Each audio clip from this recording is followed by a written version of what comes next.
Hello, guys and girls. Welcome to episode 113 of the F.Reality Podcast.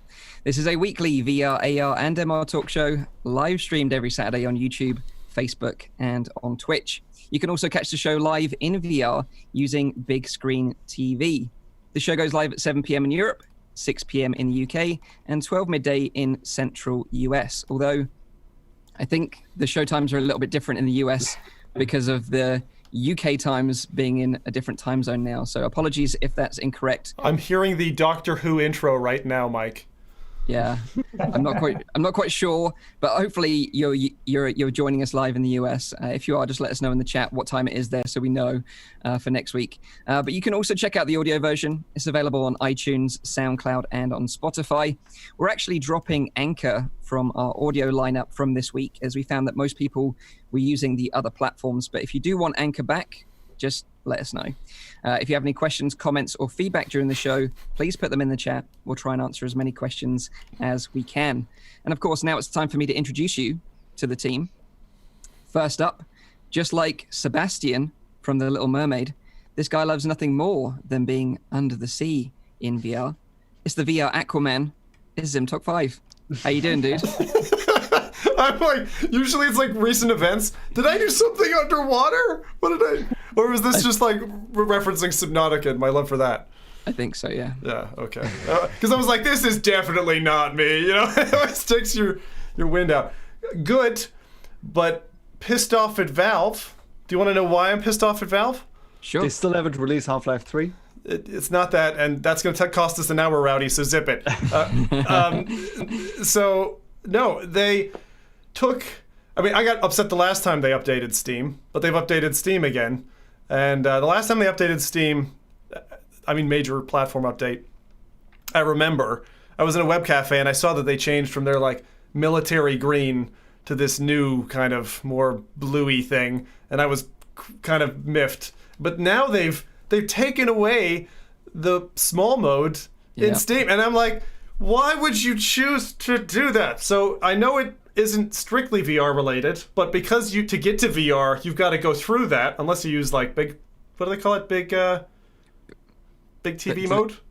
Yeah, I think so, yeah. Yeah, big whatever. Screen, maybe? Yeah. Maybe big screen. But yeah, so I'm going to have to start to get my little picketing line out and scribble on a board and stand in front of Gabe's office or something, but they need to bring that back. Or you can switch to Epic.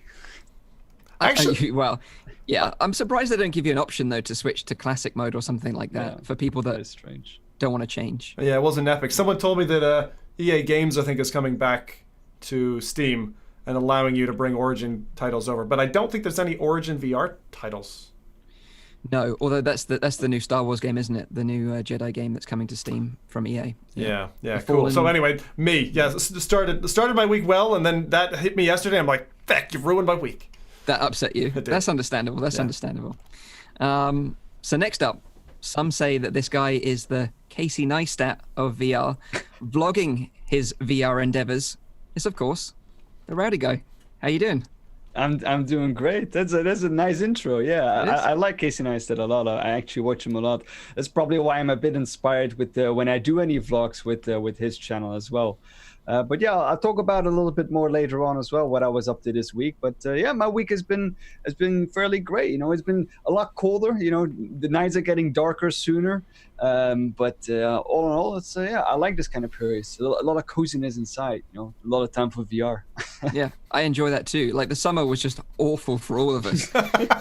So now I'm happy that we're all cold. We can wrap up warm and warm up playing some VR as well. Yeah. So next up is our special guest this week, Kent Bai from the Voices of VR podcast. Welcome to the show, Kent. Thanks for joining us this week. Yeah, it's great to be here. I'm excited to have the variety of different discussions. I know that I've tuned in a number of times just to catch up to what's happening in the gaming world. And you know, you all are very intimately checking out all the latest games, and I'm traveling around the world going and talking to lots of people in the VR industry. So I'm just happy to be here and be a part of the discussion. So thanks for having me. Thank you. And maybe for those that don't know of your podcast, maybe you could give a brief overview of what it is and where people can listen to it. Sure. So I guess probably back May 19th and 20th, 2014 is when I started the podcast properly. Went to the Silicon Valley FReality Conference and ended up doing about 46 interviews there in the 2 days. So in the past 5.5 years, I've recorded over 1,400 interviews with different pioneers and creators within the industry. All over the different sectors of the industry, and go on average from 12 to 20 conferences a year.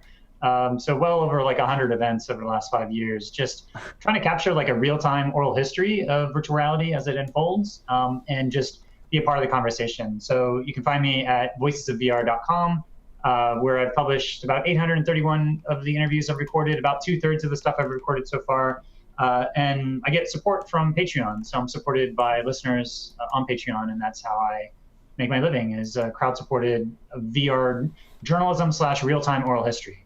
It's awesome. It's awesome. A real OG from the industry. That's what I like to say. Well, the second wave, I would say second wave. There's OGs that are, the real OGs, Tom Furness and Ivan Sutherland back in the 60s, and then the second wave in the 90s. I kind of see this as like the third wave of VR. So an OG third wave relative to the third wave for sure. But in 2014, which was not like even the OG of 2013 of all the Oculus Kickstarters, which I'm sure some of you may be getting the first round of those DK1. So I came in January 1st, 2014 as my origin point when I got my Rift DK1, and then started in May of 2014 and then been going ever since. Wow. Awesome. It's great to have you on the show, Kent. Thanks for joining us. So Nathy's not with us this week. He's now exclusively streaming on Mixer after receiving... I was thinking something was going to come like that. That's brilliant. After receiving a huge paycheck. So he's not going to be... he's not allowed to stream on YouTube anymore. Of course, no, I'm joking. He's heading off to sunny Bali to have a well-deserved break. So I hope you enjoy your time in Bali, some well-deserved R&R, and we look forward to having you back in a couple of weeks. If you don't know who I am, my name is Mike, host of the show from Virtual Reality Oasis. We've got an awesome show lined up for you today. Some of the highlights include Oculus Link and Vader Immortal Episode 3. Zim's going to give you the lowdown on the latest releases to look forward to next week. We're going to be talking about our hands-on impressions of one of the hottest VR games coming soon called Pistol Whip. And then finally, we'll be discussing ethics and privacy in XR with our special guest, of course, Kent Bai. But first up, let's find out what everyone's been playing and their highlight of the week this week. Of course, feel free to join in with the chat as well. We always love to hear what you've been up to. But first up to the plate is Zim Talk 5. I may have fallen down a rabbit hole this week. I know you guys know what I'm on about, and I was like, oh, come on, and Mike would be like, what did you play? And I'll be like itching my neck and rubbing my nose a bit and being like, I don't have a problem. What do you mean? I don't have a problem. So I got into a puzzle game on Quest called Gadgeteer, and I kind of started off going into this. I was like, okay, I'll give it the 15 minutes and then I'll move on, because usually I get irritated at puzzle games after 20 minutes or so. I didn't find that at all with this, which was really interesting, because they didn't compartmentalize in terms of the game design. They didn't compartmentalize like here's the tutorial, here's the game.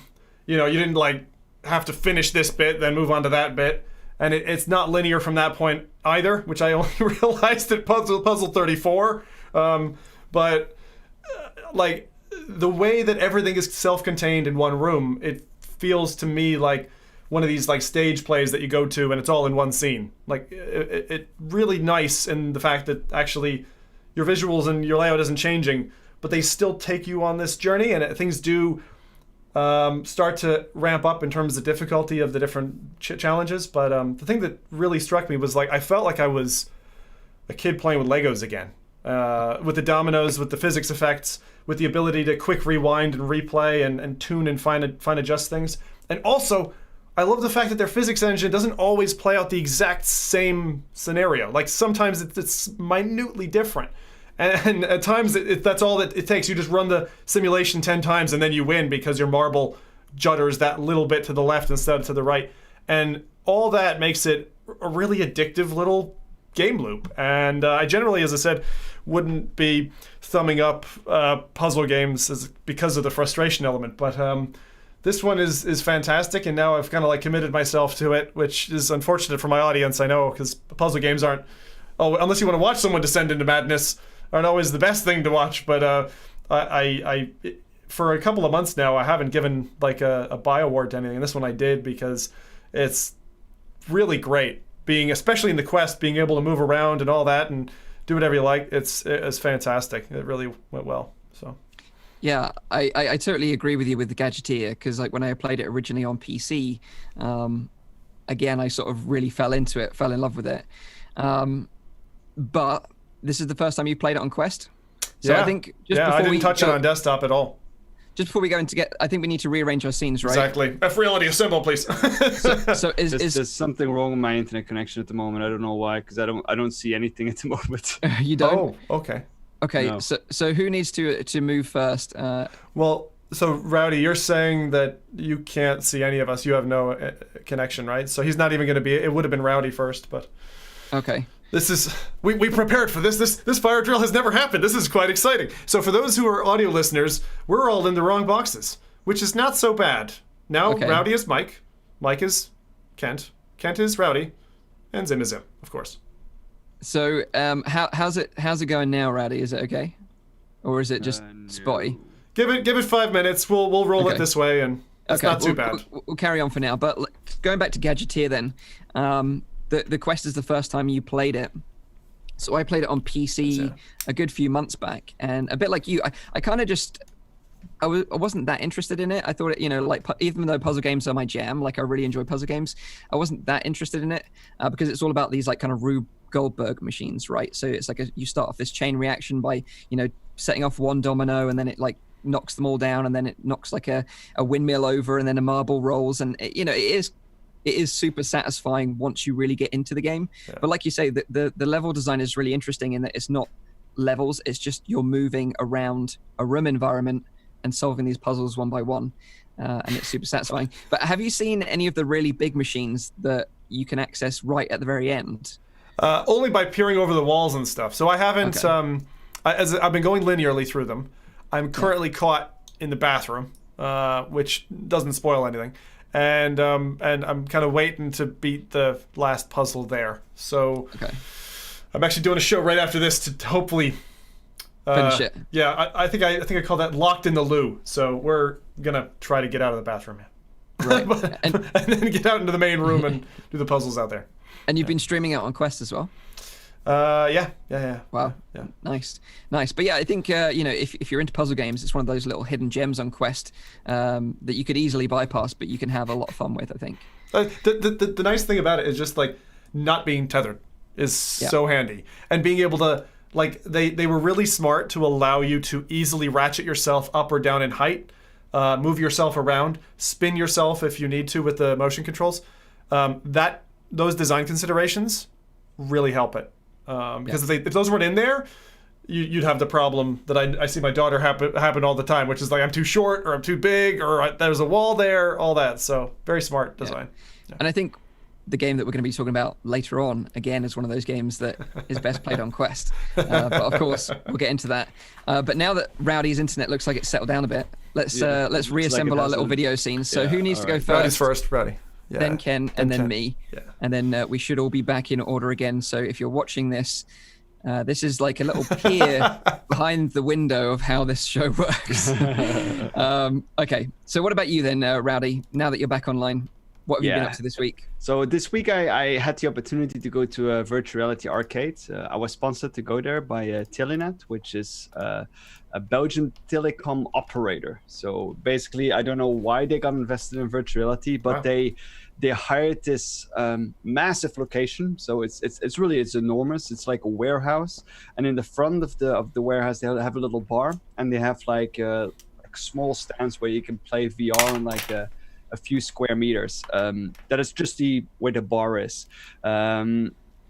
I managed to go there with a couple of friends and a couple of colleagues, and it was for some of them their first time in virtual reality. So the initial experience, they have like those typical like arcade games, like that, like the Spider-Man Homecoming experience, the archery game.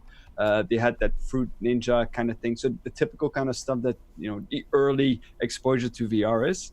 And then afterwards, we had to try out the custom-made experience, which was called Nano Clash. And this was one that was in the warehouse, so in the massive location. It was 3 versus 3 that we played. But you could play it, I believe, up until 6 against 6, all in the same space. So it's a fairly large area, and the teams were split into 2 with like a black curtain in between us. How large the area specifically is, I don't know, but I think one play space for 3 people was at least 20 by 20. Wow. And are you using Vive Pros with wireless Vive adapters? Pros, everything. Okay, yeah. No, not with wireless adapters. No, that was with a backpack PC still. So plugged in backpack up PC. to your backpack, and then they had those. They had like custom-made guns where like the Vive controller was like slotted in.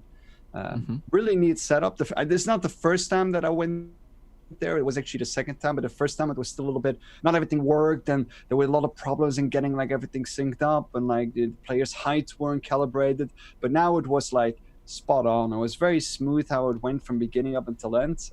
We spent roughly 2 hours there, I think.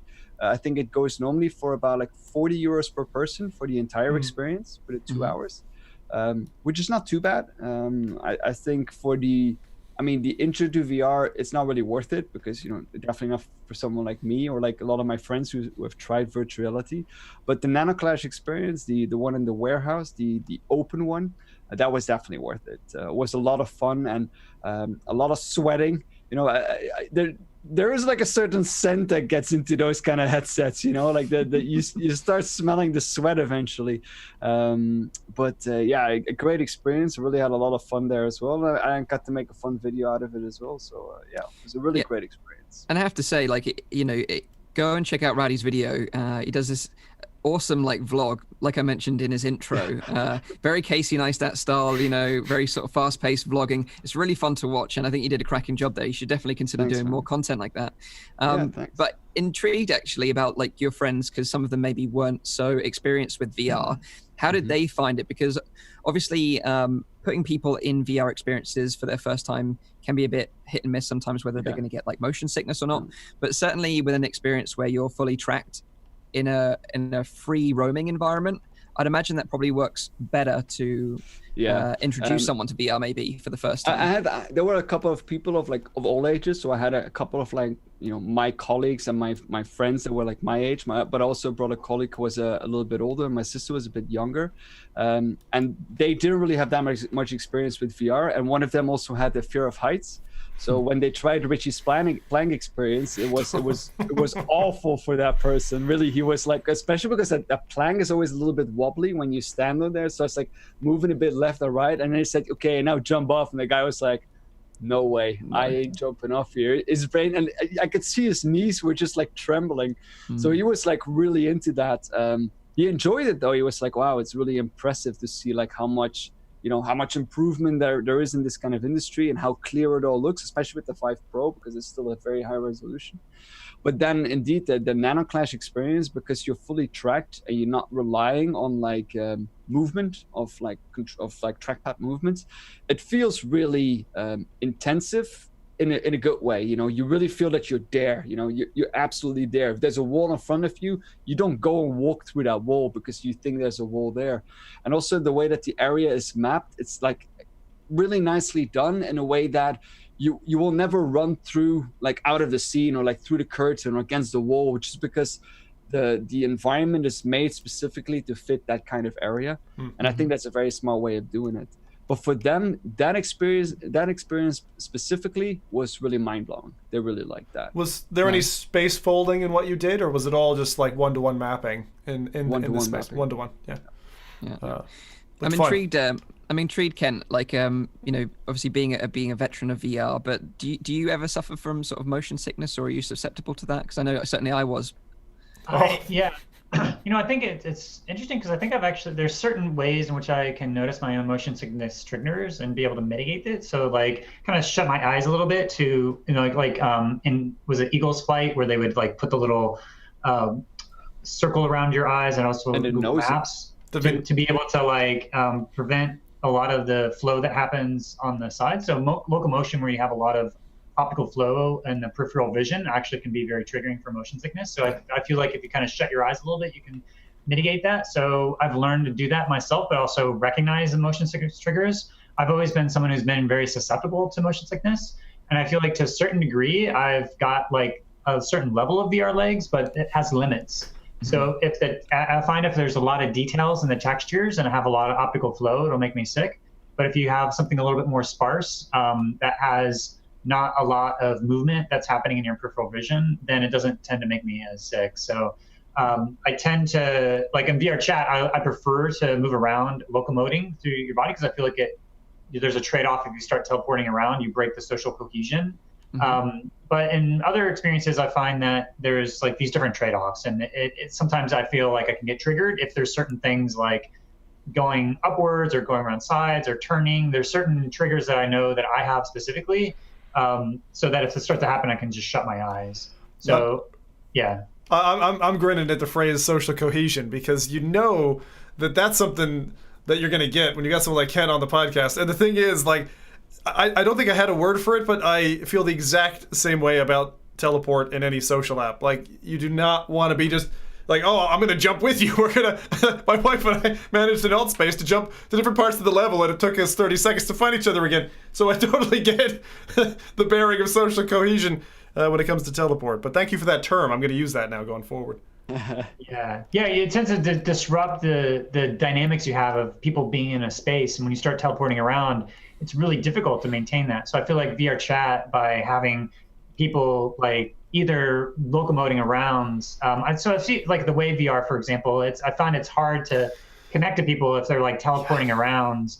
But big screen's great because you're not locomoting at all. You're just like, you're fixed on a certain space. And so you end up having more social dynamics in that way. So I feel like there's different trade-offs there. Like you can have more of a sense of environmental presence as well if you locomote around. So you don't, when you teleport, you sort of break your sense of embodied presence in the environment, and your brain has to reconstruct the entire model. So even though it's more comfortable, you do these trade-offs of you feel less present in the environment when you jump around like that. So I think depending on the experience, there's these different trade-offs, and that I choose locomotion both based upon both the comfort, but also like the environment and the social cohesion. It's a really interesting point. Yeah, really, really interesting. It kind of brings us on nicely then. So maybe you can talk about what, maybe something you played this week, and maybe something you want to highlight, or something you've enjoyed recently that you want to share. Yeah. Well, usually I end up going to a lot of conferences and playing most of my experiences there, but this is a little bit of an odd week because I ended up doing 3 remote interviews. Usually I do about 95% of my conversations face-to-face. And so I did an interview with the creators of Audio Trip, which I was playing. That's a little bit more of a rhythm game where you're trying to get into a flow state. One of the creators was an architect / choreographer dancer. And so it's more focused on how you're moving your body around, which I think is a little bit different than like striking or punching things. It's more about embodied movement, which I thought was really nice. And then I also saw a lot of the hype for Pistol Whip. They had quite a lot of embargo release of all these videos coming out. And I know a lot of you played it. I actually saw that on this podcast that we were going to be talking about it. And I was like, all right, I need to reach out to Joe at Cloudhead Games and ask for a key to actually play it, because I wanted to be able to actually talk it. I ended up playing it and then also doing like an hour-long interview with Danny Unger, kind of breaking down a lot of different stuff. So I'll be able to add maybe some more context to that. But the big experience that I played this week was from Tender Claws. If you've played virtual reality, they have a new experience that I got to see a sneak preview at Sundance. It's called The Under Presents. And so they have this immersive theater actor component. So they actually have live actors that they've hired that when you go into this experience, you could have like this serendipitous collision with a live immersive theater actor. This is something that like Neil Stephenson thought of in Diamond Age when he has what he calls reactors or reactive actors. And so for like 4 months, when I don't actually know when it's going to launch, but soon when it comes out, The Under Presents is going to have live immersive theater actors that are roaming around this space, and you're going to be able to run into them. But Tender Claws if you've done virtual reality, you know that the writing and the storytelling and that is one of the best I've seen in VR. And so, just the same, they've done a lot of really great narrative and innovations in this piece. And I'm hesitant to talk even too much about it because I feel like there's a certain amount of the puzzle and the structure of the piece that is such a joy to discover how it works. That I want to kind of keep it a little occluded, but just to say that this has live immersive theater actors, and it's the creators of virtual reality, amazing storytelling, amazing character development, a lot of really great innovations of how to navigate the story. Similar to 1111, I don't know if you've played that, but that debuted at South by Southwest, where it's a bit of an immersive theater piece where they have different controls for you to be able to scrub forwards and backwards in time. And so just the same, in order to cover 8 different characters that each have, I think, around an hour and a half worth of content over multiple acts. Yep. So there's lots of content that you're kind of navigating around and trying to figure out. But from what I've seen so far, it's one of the best VR narratives that I've seen. So I'm super, super stoked for the Under Presents once it finally comes out there. And I did an interview with the creators as well. So once it finally releases, I'll be releasing the conversation and really look forward to this kind of indie spirit type of game that is just absolutely incredible. What's that name again you're saying, Ken? The Under Presents. The Under. So the Under, yeah. And the other thing I'd say is that they've actually got a lot of live artists and performances from like indie artists from the New York scene. So they've actually done this motion capture of a bunch of different artists that you get to see these different stage shows. Well, so, not even just for the pre-recorded bit. This is reminding me a lot like something I did in person, which was Secret Cinema, which exists in a few different places where essentially you go to like a location, you pay, I don't know, 80 quid or something, and then they tell you like we had to go in like overalls, and you couldn't have cash on your, like, you couldn't have any like electronics, and we got, I'll cut a long story short, it was a rendition, a 4-hour rendition of like the Shawshank Redemption, where they literally had like a judge, jail guards, you walk through a cell where there was a full body naked male dude getting beat up, and he had blood all over his face and stuff, and like full on acting the whole time. And then at the end of this whole thing, and you're all treated like prisoners, you're sat down in like a gym hall, and you end up watching Shawshank Redemption at the end of it. And so something like that merged with VR, this idea of you're not always going to get the same interaction, and there's some live element to it, is really sparking my brain right now. So that sounds awesome. But with the live element, you say, I think it was like, you mean that it was captured live, right? And then no. So okay, so there's lots of stuff that's actually like pre-recorded, and it is a bit like a narrative. Like you're talking about like Secret Cinema. That's usually referred to as like immersive theater, where you go into like, there's no proscenium, no stage. Most famously, like Sleep No More in New York City, which I've had a chance to see back like in 2011, or Then She Fell. There's a whole podcast called No Proscenium that they cover the whole immersive theater scene. Okay. But immersive theater, with the idea where you are, you're not just an audience passively watching it, you're actually like being able to locomote this around a space. Most of the immersive theater, you're not able to directly engage as a character yet. That'd be more like live action role play or LARPing. So this has got a lot of pre-recorded like immersive theater-esque, where it's on a very site-specific, like you're on a ship that's going around, and there's a narrative that's unfolding on this ship. Yeah. So you see all these different characters interacting with each other, but there's also this common area where you have these opportunities to have these serendipitous collisions with these live immersive theater actors that then can transport you to other secret places that you can't get to otherwise. And they'll tell you more aspect and more context of things that are going on in the story world. And in this world, you can't speak. And so you have to like pantomime different things, and the immersive theater actor can speak to you. So you have to figure out ways to speak. And there's also like spells and spell casting. So, I mean, it's amazing type of structure that they've created. And I'm really excited to see this come out and see where it goes, because I feel like it's time for something like a really robust story that has really fleshed out characters and real innovations in terms of what the medium of VR is really uniquely suited for. Mm-hmm. And do you have any idea when this might be coming out? I have some sense, but it hasn't been officially announced, so okay. I would just say soon. Okay. I actually don't know. Sure. They didn't tell me. So I'm just so jealous of Kent's experience here, because with all the travel you do, with the installations you see, there are so many things that end up, being shown at these artsy type indie setups that never get released on platforms for consumers to even digest. And it's like, it feels unfair, but I'm glad at least you get to experience a lot of that stuff. Well, it's a challenge because, it's really like Sundance, South by Southwest, Tribeca, and the Venice Film Festival. Those are the major festivals where a lot of these experiences are shown.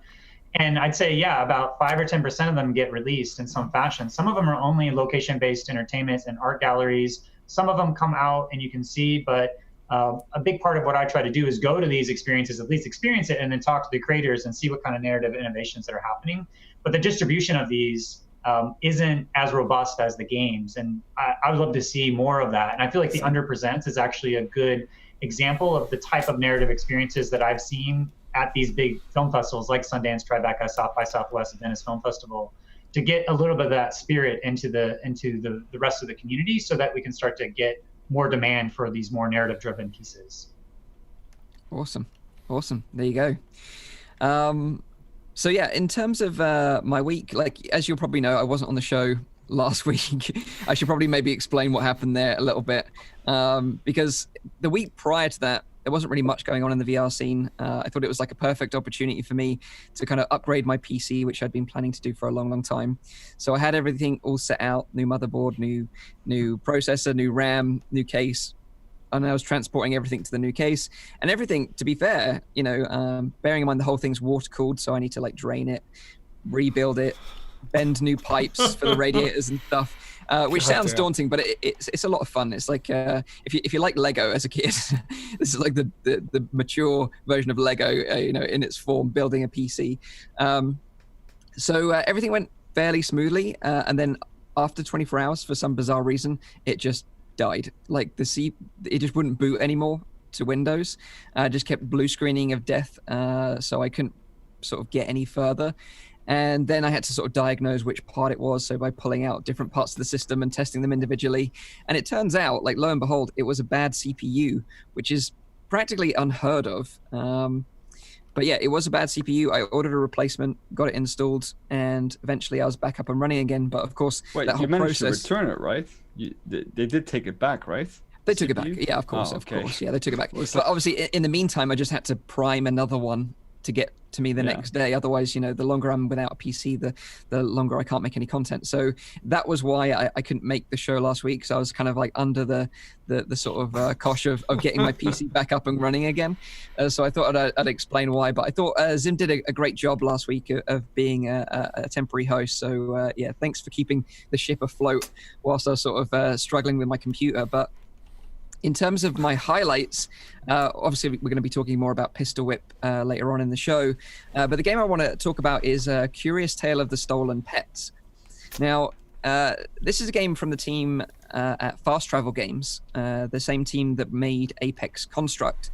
But unlike Apex Construct, which is like an action-packed adventure game, Curious Tale of the Stolen Pets is like a really relaxing, chilled-out puzzle game with like a charming and heartwarming story to it. You basically get to sort of relive childhood memories of spending time with your grandfather by kind of exploring these beautifully crafted little worlds that you get to interact with and solve puzzles. And by doing so, you uncover the hidden pets that have been sort of stolen and hidden away, and coins as well. And it kind of reminded me of that experience in the Oculus Dream Deck. I don't know if you remember that, where you're like kind of this giant and you're overlooking like a little world. There's cars driving around, there's a plane flying around, and there's stuff going on in the world that you can kind of peer into. And that's kind of what these worlds feel like, because there's 5 different worlds. They're all unique with a different kind of story. And they all have their own sort of personality. And you're kind of peering into them and kind of solving these puzzles, which is really nice. But for someone that really enjoys puzzle games in VR, I did really enjoy it, but I did find that it was quite easy. So I was able to 100% each world on my first try. I love that feedback. It's so funny. I just imagine you standing over some kid and you're like, noob. Noob. Exactly. Yeah. So I would say it's a lovely game. Beautifully animated little characters as well that kind of remind you of like almost kind of like Wallace and Gromit stop motion animation. It's really nice. That's what I thought as well. But yeah, very easy. So I think maybe they're just aiming for a younger audience, or maybe just as a family sort of game that you can all enjoy together. But for what it is, I think it's great. But again, sort of relatively short, just over an hour's worth of content. Did you play? It's reminded me of when I played. I think it was 2016. Water Bears. I never played it. You need to play Water Bears because it's kind of similar. It's like it's a little easy. Later levels are kind of difficult, but again, probably not beyond 2 hours of gameplay. But it's funny when I put the feelers out this week for games that I should play for Halloween. I think it was Buck said that I should play Water Bears. That sounds like Buck, all right. Yeah. But yeah, so Curious Tale of the Stolen Pets was kind of like my highlight of the week. It's coming out on the 14th of November on PC VR headsets, Oculus Quest, and the PSVR. So before we get into the news this week, I just wanted to give you a bit of interesting trivia that I learned today. And that is that the original Blade Runner movie, which released back in 1982, the actual setting for that movie was set in November 2019. So we are living in the era of Blade Runner that was depicted in the movie, but of course we don't have any flying cars or replicants running around that we know of. But I just kind of thought it was interesting that we've got to that point now where we're living in the future that was depicted way back when. But it's not all right? Yeah, I guess so. Well, my only counter reaction there. I was gonna say go on, Kent. I was just gonna say there is a certain amount of dystopic kind of feel that we have in our entire culture right now. So even though there's not like the whole cyberpunk element, there's certainly a whole stringe of authoritarian dynamics that we have in our culture and politics. And yeah, it's definitely certain elements there that certainly fit. But Noah Nelson from No Proscenium said, I wish that we had as much housing that was depicted in Blade Runner back in as we have in LA now. So there's certainly not as big of a city as was depicted back then. Yeah. And for me, my one counter to your statement that there's no replicants and there's no flying cars, I think Elon Musk probably has both of those categories covered. Like, he's definitely a replicant and he probably has his own flying car. That's probably true. But I thought it was a nice bit of trivia before we get into the news this week, something that I found interesting anyway. Isn't a flying car just a helicopter? A drone, yeah. Well, they do have drone cars. I think that'll be more of the... I think that not everybody from if you think about how you transport yourself to other, just as you get around the place, like, a scooter or stuff like that. I've seen people with like jetpacks and hover packs, but flying cars, I have seen demos of like drones, but I think we're going to have to like come up with a whole new level of anti-gravity type of technology that maybe will come within the next 5 to 20 years before we actually get to that point of having flying cars. I think it needs a completely new paradigm of propulsion. Yeah. But they're working on that on Area 51 already. Rowdy's used to scooting around and defying gravity on his scooter. He showed us some really nice bruises on a podcast a few months back. Oh my God. But let's get into the news then. And the first bit of news this week is about two of my all-time favorite VR games, Beatsaber and Superhot. And apparently they might be working together on a special project. Now, the team at Beatsaber recently posted on Twitter asking if they should collab with the Superhot team. And of course, they had an overwhelming community response of super yes. Everyone was like well up for it. And even Dev Rev Callum, who works closely with the Superhot team on Twitter, posted a short clip of what a Beatsaber style game in the Superhot world might look like, using sort of like katanas and these kind of like moving triangles coming towards you. So it kind of got me thinking. Of course, we don't know any details of this collaboration, but kind of got me thinking that if this match made in heaven was going to happen, what type of project would you like to see come out of this kind of collaboration? Because I can kind of imagine playing Beatsaber, a bit like Pistol Whip, which we're going to talk about later on, playing Beatsaber but having to dodge incoming fire from Superhot enemies. I think that would be kind of an interesting mix. For me, I think I would take it even further. Like, I would like to punch people then on the rhythm, Oh, right, okay. Like, do that with music. So they come, and then like you need to punch them on the rhythm. Because like like a Beatsaber kind of scene is Superhot. Yeah. Doesn't really get me that excited. You know, I'll play Beatsaber because it probably looks better then. But if it's some element of Superhot, you know, like the punch mechanics or like the grabbing the pistol and shooting, if you can do that in like a rhythm style like Beat Saber does, then I think that's cool. There's already a name for this beat up saber. So, beat up saber. You're covered already. I don't know. So after whipping my pistol, I can beat my saber. Right. So Super saber. If you look at the core mechanic of something like Superhot, the whole conceit is that things in the world move when you move, which is in some sense opposite than a rhythm game, which is that things are already moving at a certain rhythm. So, I mean, I think in something like Pistol Whip, where we'll talk about it later, obviously, but there is a certain element of if you shoot things on the rhythm of the game, it'll sort of have some sort of score modifier so that you can actually get more points. Mm-hmm. So I think there is a certain amount of like the core conceit of Superhot is that only things move when you move. And how do you reckon that with a music track that has its own inherent rhythm? And so mashing that up, I think, is going to be interesting to see if it's going to be more of a score modifier or if it is going to be actually like you actually have to move in a very specific rhythm, but choreographed in a certain way. So yeah, it'll be interesting to see how they do that. Actually, the way the procedural engine worked in Audio Surf, which was one of the predecessors to Audio Shield, was that when it mapped out your track, as the beats were happening, the track would kind of pulsate towards beats. They wouldn't just run linearly at a single speed. So as the tempo increased or decreased or whatever, like it was your craft would kind of speed up. So that's what I'm picturing mixed with something like Max Payne. And again, the child of this just seems to be Pistol Whip, to be honest. Yeah. But maybe a more open world Pistol Whip or something, again, more akin to like a Max Payne type narrative. Or maybe you had like a pistol in one hand and a lightsaber in the other hand, and that would be kind of like a mix of both. That would be kind of interesting. But obviously we don't know any details of what's happening, and if this will ever come to fruition. But if it does, I'm super hyped for it. But let us know what you think in the comments. Love to know some suggestions. But also, whilst on the subject of Beat Saber, the team recently posted a tease on Twitter suggesting that there's an update incoming for the 7th of November. So mark that in your diaries. They kind of teased a GIF of like a red Beat Saber cube, which to me looked like it was rotating. I don't know what you guys. Yeah, the environment around it looks like it's rotating, right? Yeah, or it's kind of like it's got some nice lighting effects on it as well. Yeah, so it kind of got me thinking that maybe this is a hint towards the long-awaited kind of 360 mode. Definitely. I think most of us has tried this. Have you tried this one, Kent, the 360 mode in Beat Saber? I haven't tried the 360 mode yet, no. I've played a lot of Beat Saber, but I've been traveling every third week or so, so I haven't tried the latest.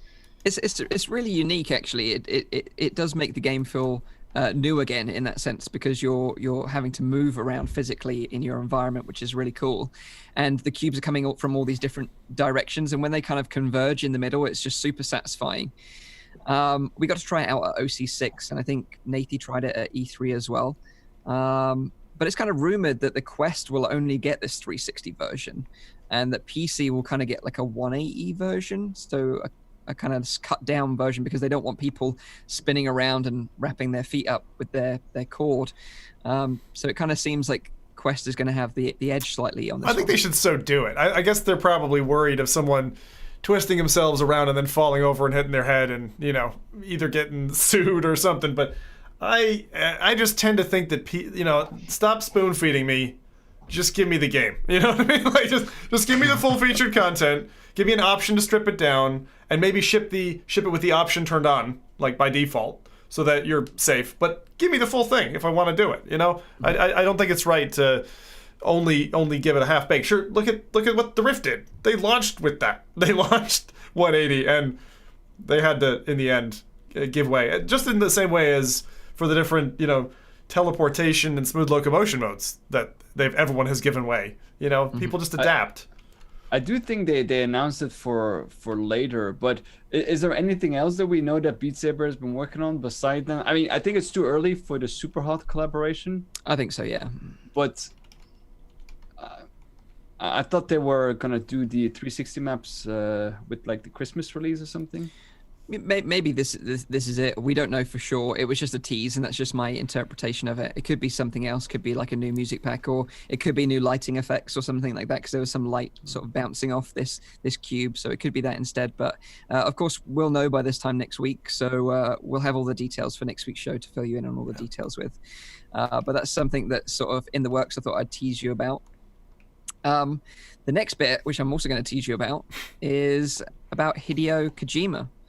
The legend behind the Metal Gear Solid series and the latest project that literally just released or is releasing tomorrow, I think, is Death Stranding.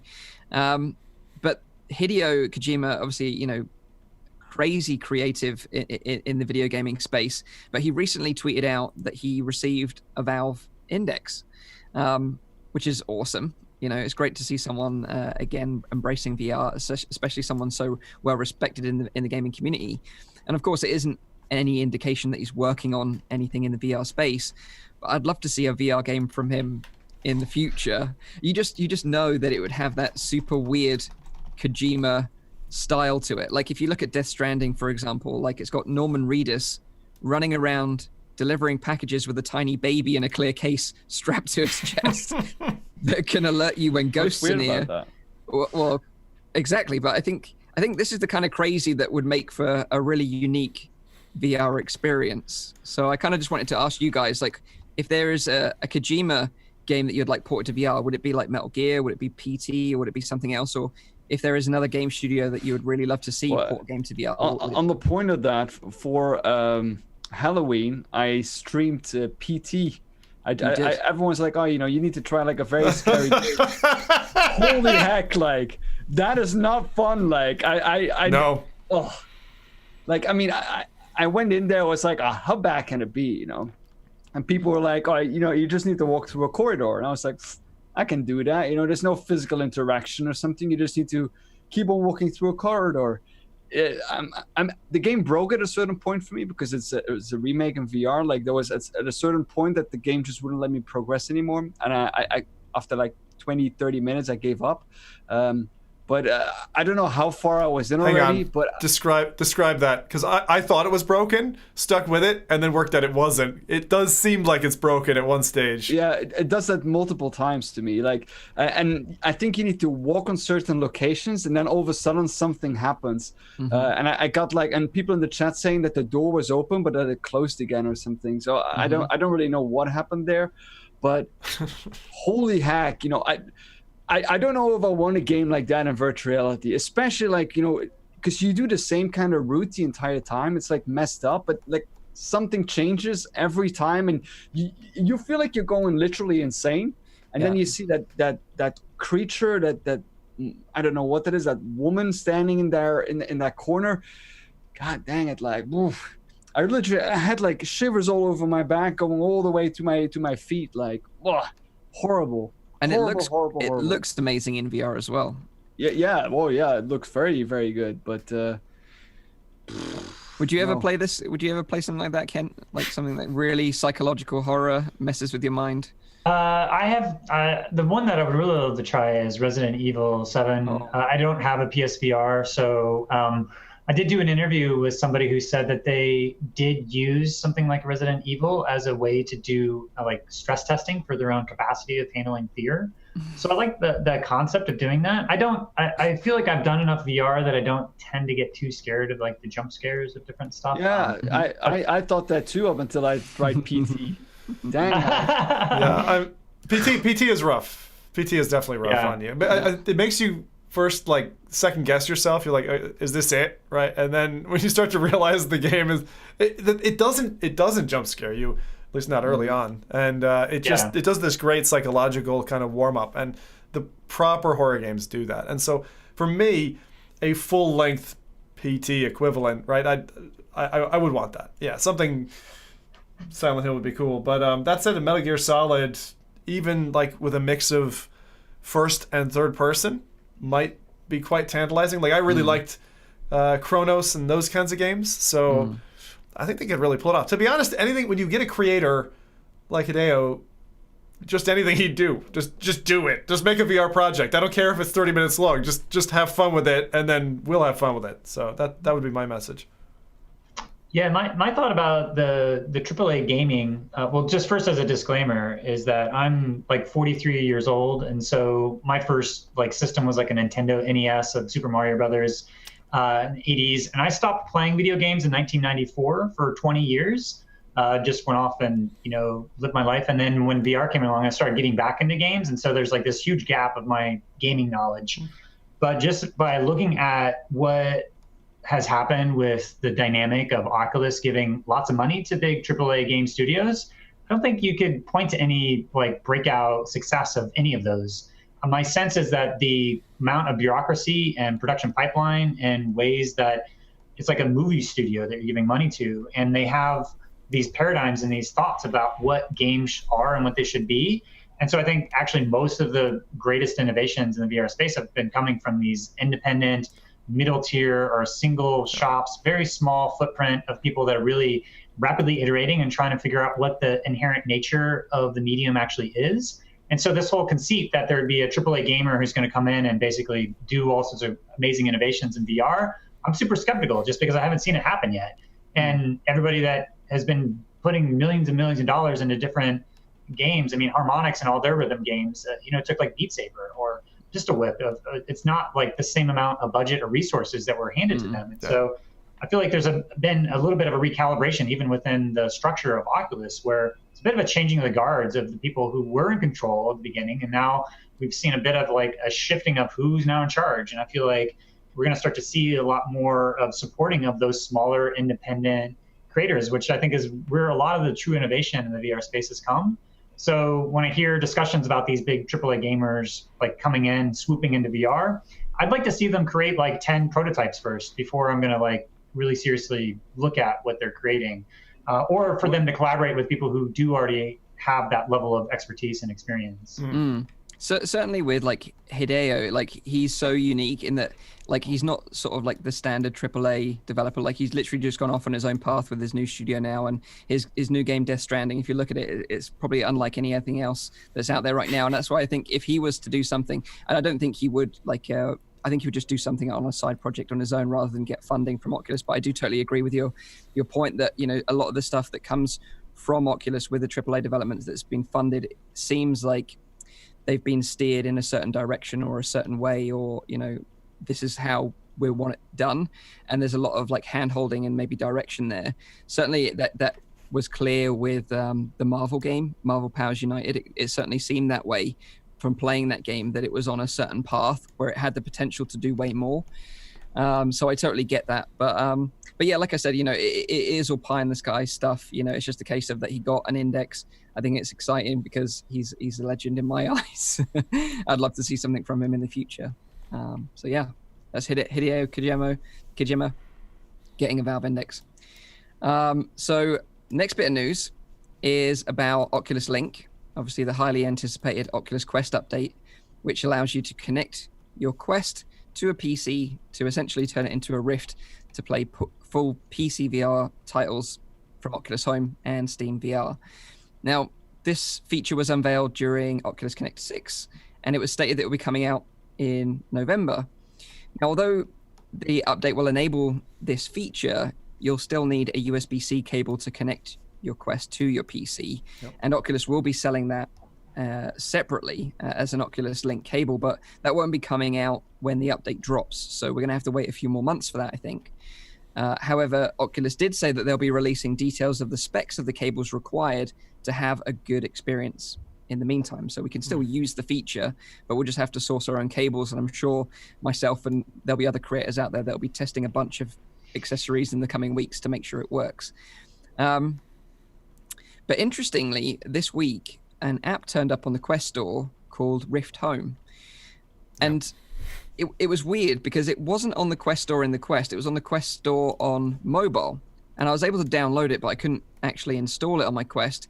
And from the subreddit of people like trying to install it as well and play it, I don't think anyone successfully got the app to run. But it seemed like it was exactly the same environment that was originally the Rift home environment before the customizable home environments that we now have on Rift. You know, the one with the little carpet with the corner twisted up that kind of drove everyone's OCD a little bit crazy. But yeah, so it could be a sign that the Oculus Link update is imminent, because an eagle-eyed follower on Twitter spotted that the release date for this Oculus Home app on Quest was actually supposed to be on the 11th of November, and somehow it got pushed to the store early, and obviously you still can't use it properly. So it could mean that the Link update is due within the sort of next week or so. I think it's out. I think the firmware update they just rolled dropped it in. There was an update on Quest and PC right, on the exactly. same day. So they've already rolled the foundation for whatever they need, and all they've got now is they've just got to turn a switch. I'm convinced, 100%. Yeah, because I did try. I connected my Quest to my PC using a USB-C cable. You know, tried like lots of different things, like to add a new headset within Oculus Home environment, but obviously nothing works. So that's kind of interesting, but hopefully it comes soon, because I know a lot of people out there are super excited about it, and I think it will drive some people to go out there and maybe buy a VR capable PC, or maybe bring out a PC and upgrade it slightly so it is ready to play VR content, because especially with big hitters like Stormland coming just around the corner, and having played and tried Oculus Link at OC6, you know, it works great. You know, Stormland looked incredible on the Quest. So I'm excited for people to try it and maybe get a taste of full PC VR content, especially if they've only had, you know, access to the Quest previously to that. If you're gonna do that, if you're gonna go out and pick up a cable in preparation for the software update, and you're thinking, again, whatever, Amazon Prime or whatever you have in your country, ship it to me in the next week, right? Get ready for this thing. Another thing that you might want to add to your order is a Velcro tie, because they're really helpful for routing cables, particularly down the back of the headset. And although in the videos, for some reason, they have it just probably for cleanliness of it dropping off the side of the headset, you're really not going to want that cable to be going that way. I think you're going to want to route it up and back along the bridge of the Quest if you do that. It'll be pulling your headset off center the entire time. Right, exactly. And it's weight on the. They did use a plastic clip at Oculus Connect. I wonder if that will come in the box with the cable. But obviously, in the meantime, we'll have to find another solution. So a Velcro strap would work nicely. That's what I'm saying. Yeah, and you can get like a bundle of 10 for like £2. It's not expensive, and they're very handy for other cable routing purposes. So yeah, what do you think about this whole thing with Quest being able to play PC content now, Kent? You know, like, it was one of those things that I think we all wanted, and certainly the community were very vocal about that they wanted. And no one ever thought it was going to be possible, really. And then obviously Oculus kind of dropped the bomb on us at OC6. Yeah, I didn't take time to do the demo at Oculus Connect 6, because I ended up doing about 18 hours of conversations with about 30 people over the 4 days. So I was more focused on connecting to the community, so what's happening. The two thoughts. One thought is that whenever I play the Oculus Quest for an extended amount of time, it gets very hot, like right here. It ends up leaving like a red mark on my face. And so like the heat dissipation for the Quest is a lot hotter. So I feel like it's not as comfortable. And plus it's like more weighted in the front, it's front loaded. So it's not as comfortable as doing extended play. I wonder about whether or not you're going to be able to power up the Quest as you do it as well. If you're going to have to like be limited by, like, are you going to be able to send all this data and power it at the same time? Like, I don't know if that's possible. I think that's what Zuckerberg was teasing, that would be possible.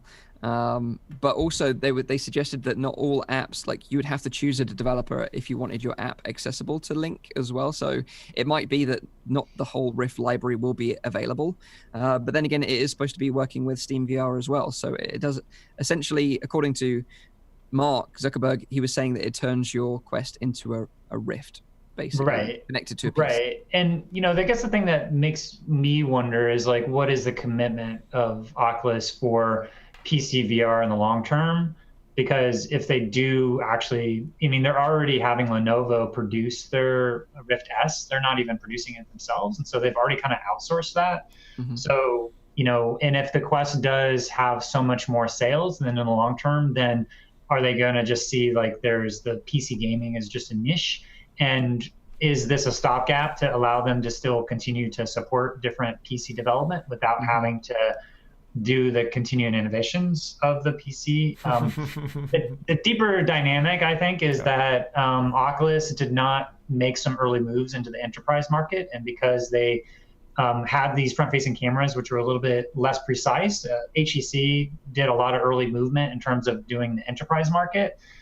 There has been some shifts in just in terms of the new markets that are opening up with the Rift to be able to go do training exercises. So you can give out people like the big news was when Striver, which does a lot of training, ordered like 17,000 Oculus Go's for Walmart to do training. And so they've been doing training on the Go, but then the Quest is going to be great for those training. But when you think about actual like production of like needing to have sub-millimeter accuracy for designing cars or whatnot, something like external tracking may still be better. And there may be certain use cases where like the PC version of the PC VR, and because they've been maybe focusing more on the frontline workers rather than the professionals that are using it day to day, like the Quest is not great for if you need to spend 8 hours in it because it's just hot, it's heavy, it's not comfortable. Battery life is limiting. Yep. Battery life. But, so I mean, Facebook has made it quite clear, I think, that they wanna go for mass,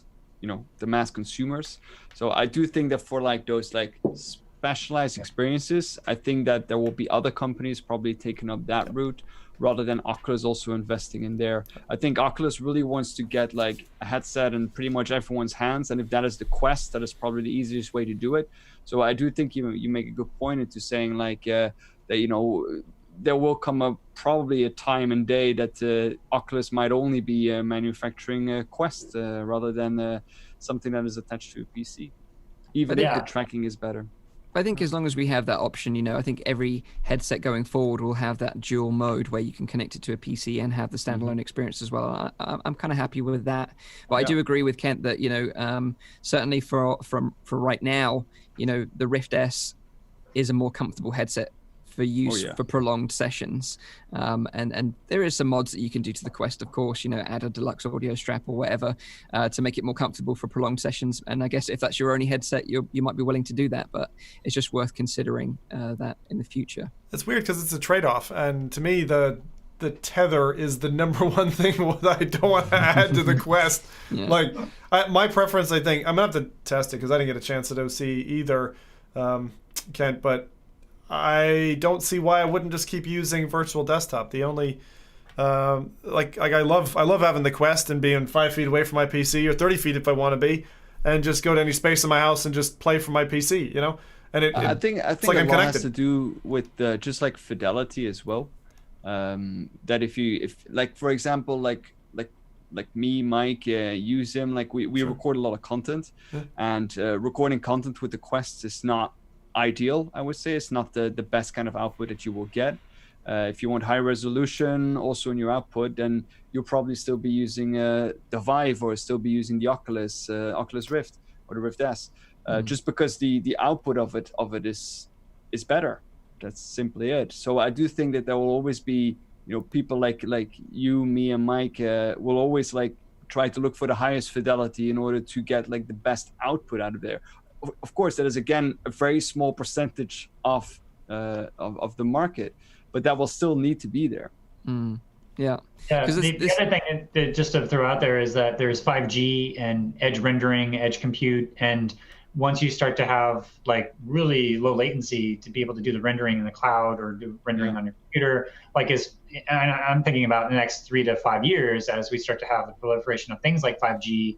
Is that going to change the long-term roadmap of some of these things where it does make more sense to do like high-end rendering off onto an edge compute device, whether it's on your in the cloud or in your personal computer, and be able to send that directly. So I feel like where things are going are going to be even more, tetherless and out in the world rather than connected to the PC. So I feel like that's just kind of like a temporary constraint of this moment in time, but that in the long term we're kind of moving in a different direction. That's more towards so soon Oculus will be selling routers. I do agree with Kent that ultimately we're leading to a time where we have just a headset that just basically has the displays and an internet connection, and the rendering power is done in the cloud.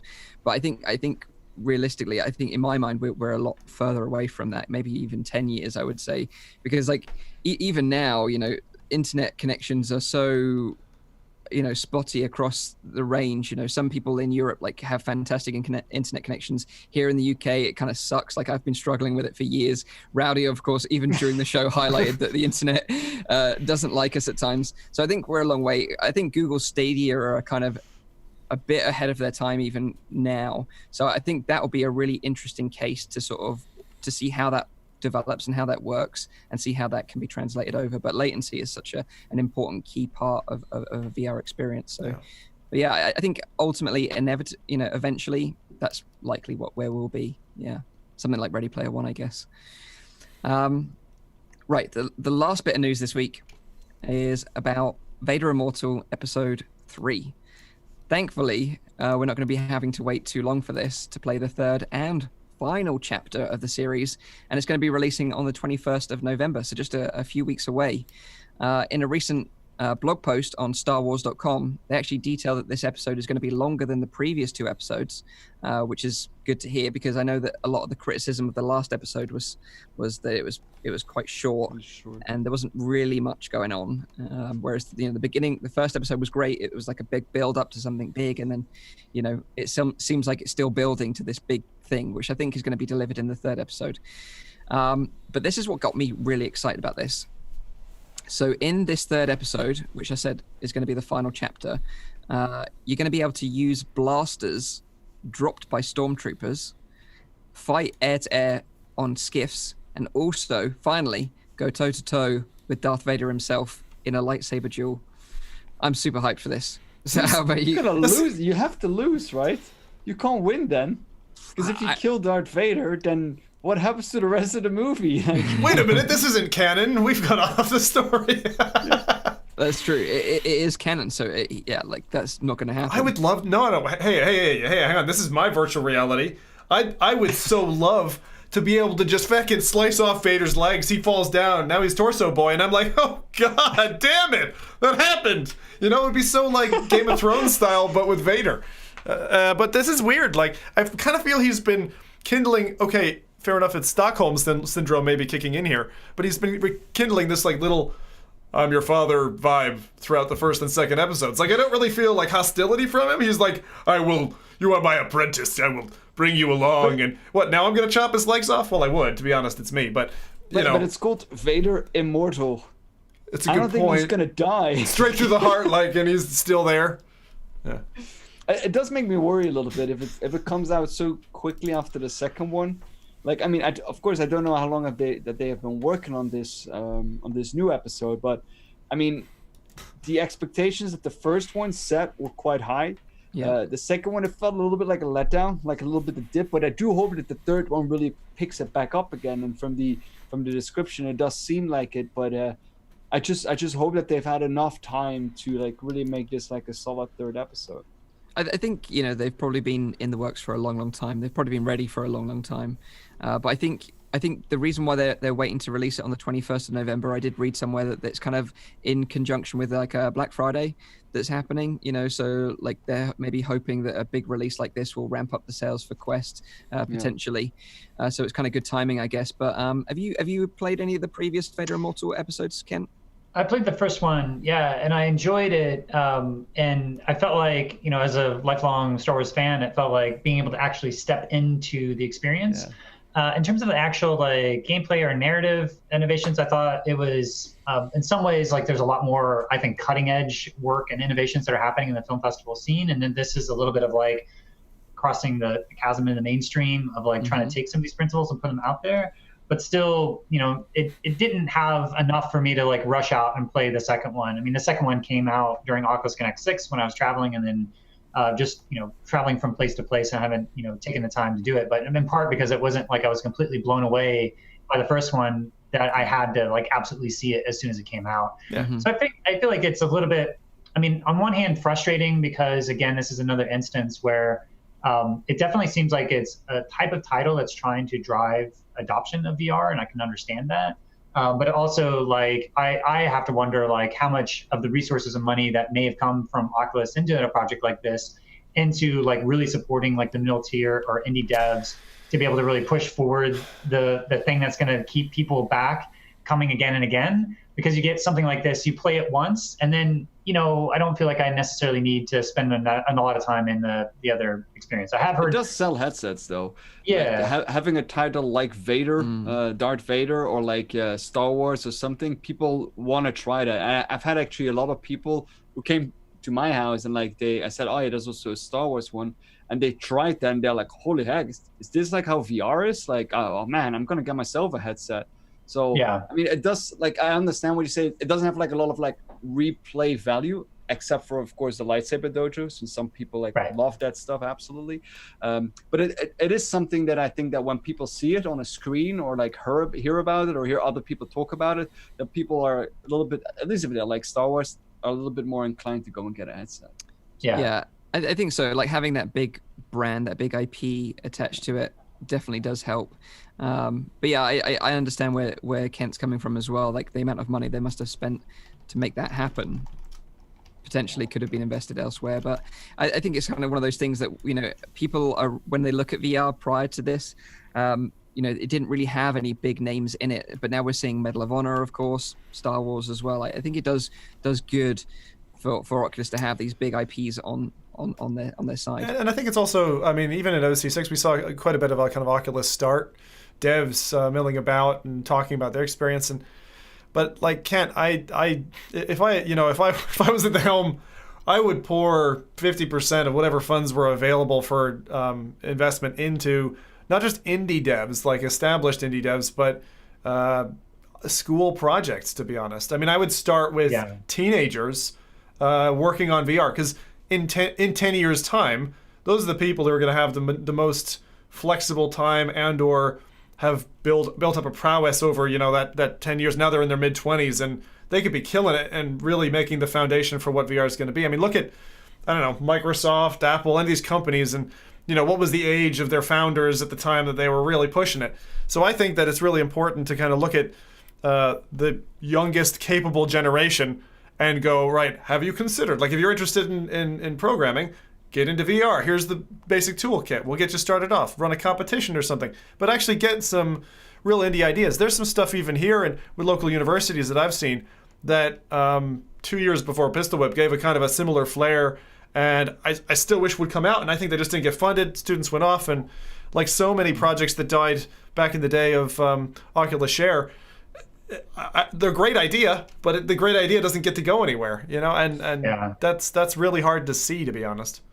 But although the investment maybe isn't so much in indies now, they certainly still do invest in small startups, and you know, Oculus Start is still a thing. And I think, I don't know if Sony do something similar or HTC do something similar.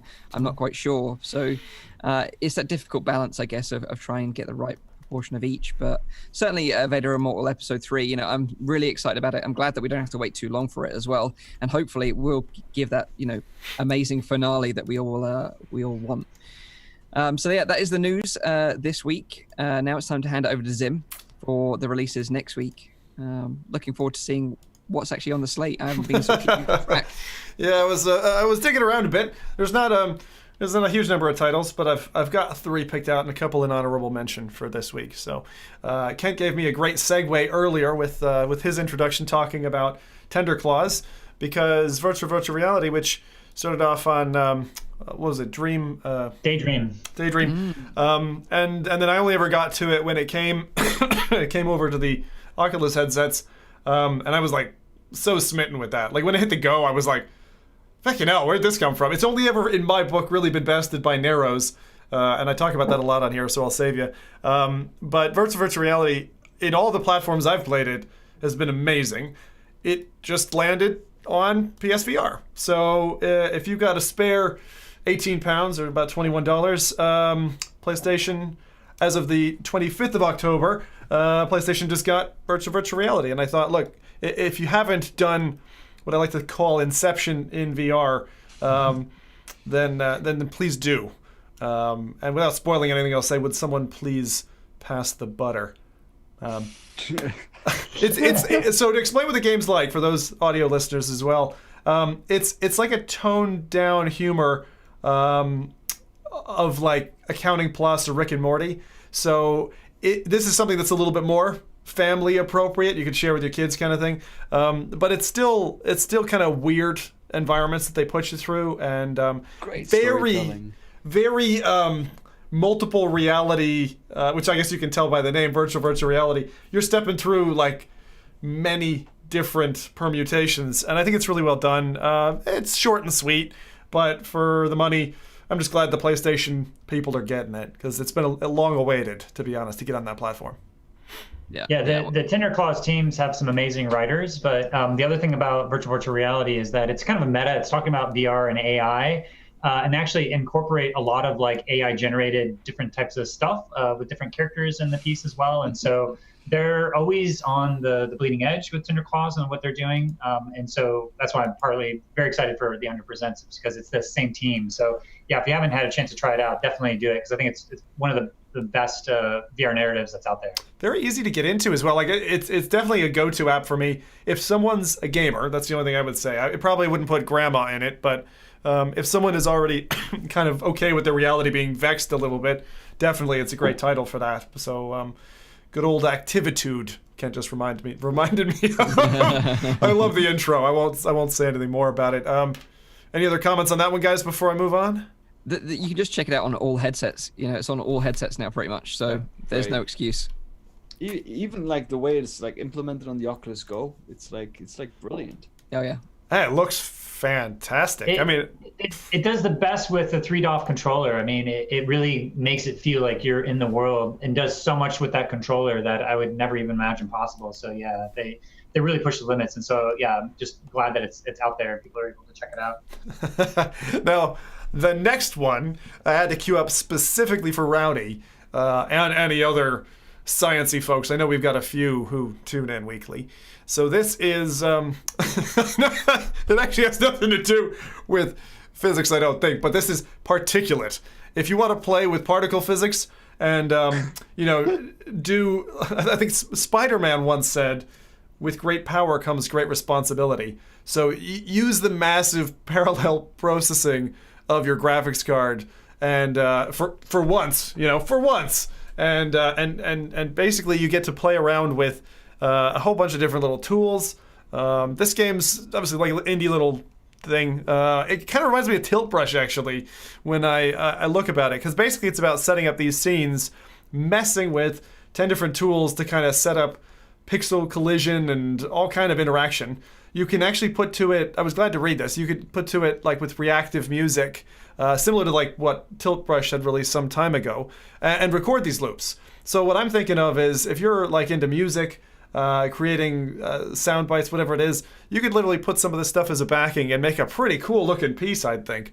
And if you've got that PC that's sitting there anyway that you use for rendering video or music content, then hey, put that GPU to good use for once, Mike. Could be mining Bitcoin with that. Could be. That is a good point. So that's Particulate. That one's out for, it's just on the Rift headsets, actually, and that came out on the 30th of October. Single dev called Mike, actually. Mike Turitzin was his surname. So £8, about $10. Now, next one is another re-release on a new platform. A couple of months ago, it was back in June, I think, that we landed a game that puts you into fast food called I'm Hungry. And I'm Hungry first launched on PSVR. Now it's coming to Index and Vive. They didn't list Rift, but I assume that's supported as well. So as of the 1st of November, yesterday, Light Studio have dropped in their Gordon Ramsay goodness. So you start off in this little trailer where you're serving food. I really like the look of the characters. Very, very visually appealing, this game. And just you get this general sense of chaos amidst the various gadgets and appliances. As you're making money, you get to upgrade your various appliances and showing on screen now, an ice cream maker, deep fryer, this kind of stuff. I think it's all very well animated. So if you've been looking for a single player version of like VR The Diner Duo, which is another game that I love and I play a lot with my family, this is fantastic. I'm so glad this is coming to PC. This was a surprise to me because I was planning on anyway picking up on PSVR. I hadn't gotten to it yet. So now I'm just going to do it on PC. It's just easier. And what else can I say about this one? I think, for those audio listeners who can't see the chaos that's going on screen at the moment, think Hell's Kitchen. Except I was about to say it. Except there's a it's just you and Gordon Ramsay and a candlelit dinner that you have to prepare in 3 minutes and 50 seconds. So no stress. Get cooking. This one looks good. Anyway, I'm really, really excited for that one. Couple more things this is my honorable mention section, and a blast from the past that we're going to include, which is, does anyone remember a game called American Truck Simulator? Mm-hmm. And this dev team's undying want to cover all 50 states? Well, guess what? They just added Utah. And apparently the game looks amazing in the Rift S. I haven't tried this from a compatibility test for at least a year. But I used to play hours and hours and hours of this. I have about 500 hours in Euro Truck Sim and American Truck Sim combined. It's a fantastic experience. If you think a VR truck driving sim would be boring, you're wrong. I thought it would be, and it's an engrossing experience. I love the argument there. I thought that was going to come the argument. If you think truck driving is boring, well, you're wrong. I sound like I got some trucker blood in me, which I don't actually. I don't have anyone in my family who's a trucker. I got some friends who are. But yeah, so from what I've heard, the Rift S in particular matches very well with it. I don't know. It's not listed even now. American Truck Sim doesn't say on the store page that it supports VR anymore. And I suspect, having spoken to the devs about this in person, actually, I got to meet them. I can't remember which event. I think it was it was in London with Rezzed maybe 2 years ago. But they are apparently committed to delivering all 50 states, which I think is a ridiculous scope for a project. I think they'll never hit it. But they're still trying. And yet they don't want to bring multiplayer and or VR support in the short term, which I think is just nuts. But anyway, Utah's out, so go have fun with that if you ever wanted to visit Utah. I know you didn't. But that's an option for you. We already touched on Beatsaber 360, which I think is coming out as well very shortly. And I mentioned Dance Collider, another game that's dropping. We've covered so many of these music rhythm beat dance games that I feel like mentioning another one you're gonna eat me up. But the final word of the week, I have to slip this in there because I didn't know it, and being a Diablo fan, and there not being any Diablo for years that I appreciated because I didn't like Diablo 3. Diablo 4's trailer dropped, the kind of cinematic thing, and Blizzard do an amazing job. So even though that's not releasing next week, that 9-minute video is out, and you have to watch it. It's got balls. Take my recommendation and watch that. There's a 3-minute gameplay one as well, which is less exciting. Looks a little bit like Rockstar's project Red Dead Redemption in places, which is a bit odd. I'm glad to see Diablo going that way, but I thought I'd mention that as well because it's been a long time since we've seen exciting stuff from Blizzard, and you guys know I've got teeth, and I'm glad that Blizzard still does too. So awesome. That's it. Thank you very much, dude. Thank you very much. So let's get into our first topic then. And of course, this is what we've all been waiting for: the big game, Pistol Whip. We all got to play this at Oculus Connect 6 on the Quest, and I think for all of us, it just instantly became a highlight of the show because of the way the game makes you move, the way it plays, the colorful art style, the music, everything about it just kind of gels together so well to form this cool little game that just makes you feel like a total badass. The game, if you didn't know, is being developed by Cloudhead Games. They previously made The Gallery episodes 1 and 2, and they also made Aperture Hand Labs as well, which was the experience for the Valve Index controllers, so you can really sort of understand how the Index controllers work, and it was a really nice experience. They have a reputation of just delivering very polished titles, just in general. All of the stuff that they've made is very, very polished. And, Yeah, and at the leading line as well. Like, has Cloud had done anything bad? Not that, like, they're the only games that I know of. Yeah. But the Gallery was one of the first, real VR adventure games that launched alongside the Vive, they've been pretty much. working in virtual reality for such a long time. Because I remember the Kickstarter. When they did the Kickstarter for the Gallery, the original one, where they were still working with the Sixth Sense controllers. Denny Unger actually was a part of a lot of the forum discussions with Palmer Luckey and Meant to Be Seen forums. If you go back and see, Denny is there in discussion with Palmer with the very beginnings of. He was one of the underground hackers of building his own VR headsets and stuff. So, awesome. and it I talked shows to him. in the experience as well. Yeah, and he did a Kickstarter for the first Gallery, and then got some momentum there. It was actually a launch title for the first Gallery. The second one, I think, it's been very critically well received, but I think there's not a lot of people that were into a lot of the kind of Myst-like adventure type of games. And so when I talked to Denny, this was kind of a recalibration of taking the money they had left over and to try to figure out what could they do that's fun. And I think they really nailed it here in terms of really trying to find a good trade-off of making you feel like you're in an action movie. That was a big design impetus for them, to make you feel like you're in this John Wick action scene with the rhythm, with the pacing, and just the way they've done the whole scoring of it as well. It's like you can, as long as you get in the general direction and shoot, you're going to hit the person. But if you turn on Deadeye, you'll see how far off you actually are, and to see like the game is designed for you to feel like a badass. And then you can improve to the point where you suck less, but you still will pass. So I feel like just the way that they've architected and due to all these trade-offs, like you shoot and your bullets fly immediately, but their bullets are flying at you. They're not coming as fast as you shoot, so you have time to dodge it. So yeah, it's like you're in this slow motion action movie moving through a scene, doing embodied gameplay, but shooting things. It's first-person shooter mashup between Superhot and Beatsaber is how I think of it. Yeah, exactly. And that's how I think about it as well. Like Beatsaber and Superhot, they had a neon baby, and that neon baby was then adopted by John Wick and raised and trained by him. And that's pretty much what sums up the game. It is exactly like that. So, it's kind of got that aesthetic of Superhot, and that it's kind of like a bit low poly, very bright. But then with Beat Saber, like it is a rhythm game, although you don't have to play it as a rhythm game. So like if you're like me and you don't have any rhythm, you can just play it and just blast your way through. And as long as you survive, then you complete the level. I have to comment on that a little bit though, because I originally played it like that as well, just like shooting it. But once you try to get in the rhythm and you actually hit the rhythm, the game becomes so much better.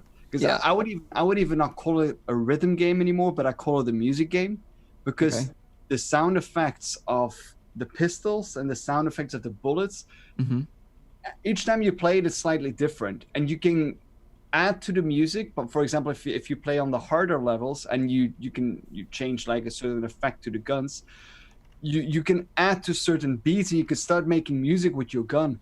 And I think that is just, neither Superhot or Beat Saber does that, but Pistol Whip does that so damn well, because that really makes you feel like a badass. Not like shooting all the enemies or making sure you have the most amount of points at the end, but like for me the most fun in this is like that you try to add something to the music track that is already there. And if you nail that is just I'm a music guy like Rowdy, and I have to say that definitely the music side, like if you tap into that vein, that's it. Like that's the game, and that's the game's genius for someone. I can get where you're coming from, Rowdy, on that. Because I often wouldn't like shoot the enemies in front of me, because I knew I could make like a music combo if I waited. If there were three of them, I could do yeah, awesome. Like, does the game reward you for that? Actually, does it? Yeah, it does. It does. Yeah, I talked to Denny, and they're keeping how they do the scoring a little occluded, but it does definitely have a combination of the accuracy, and the accuracy is not headshots, it's like shooting in the body.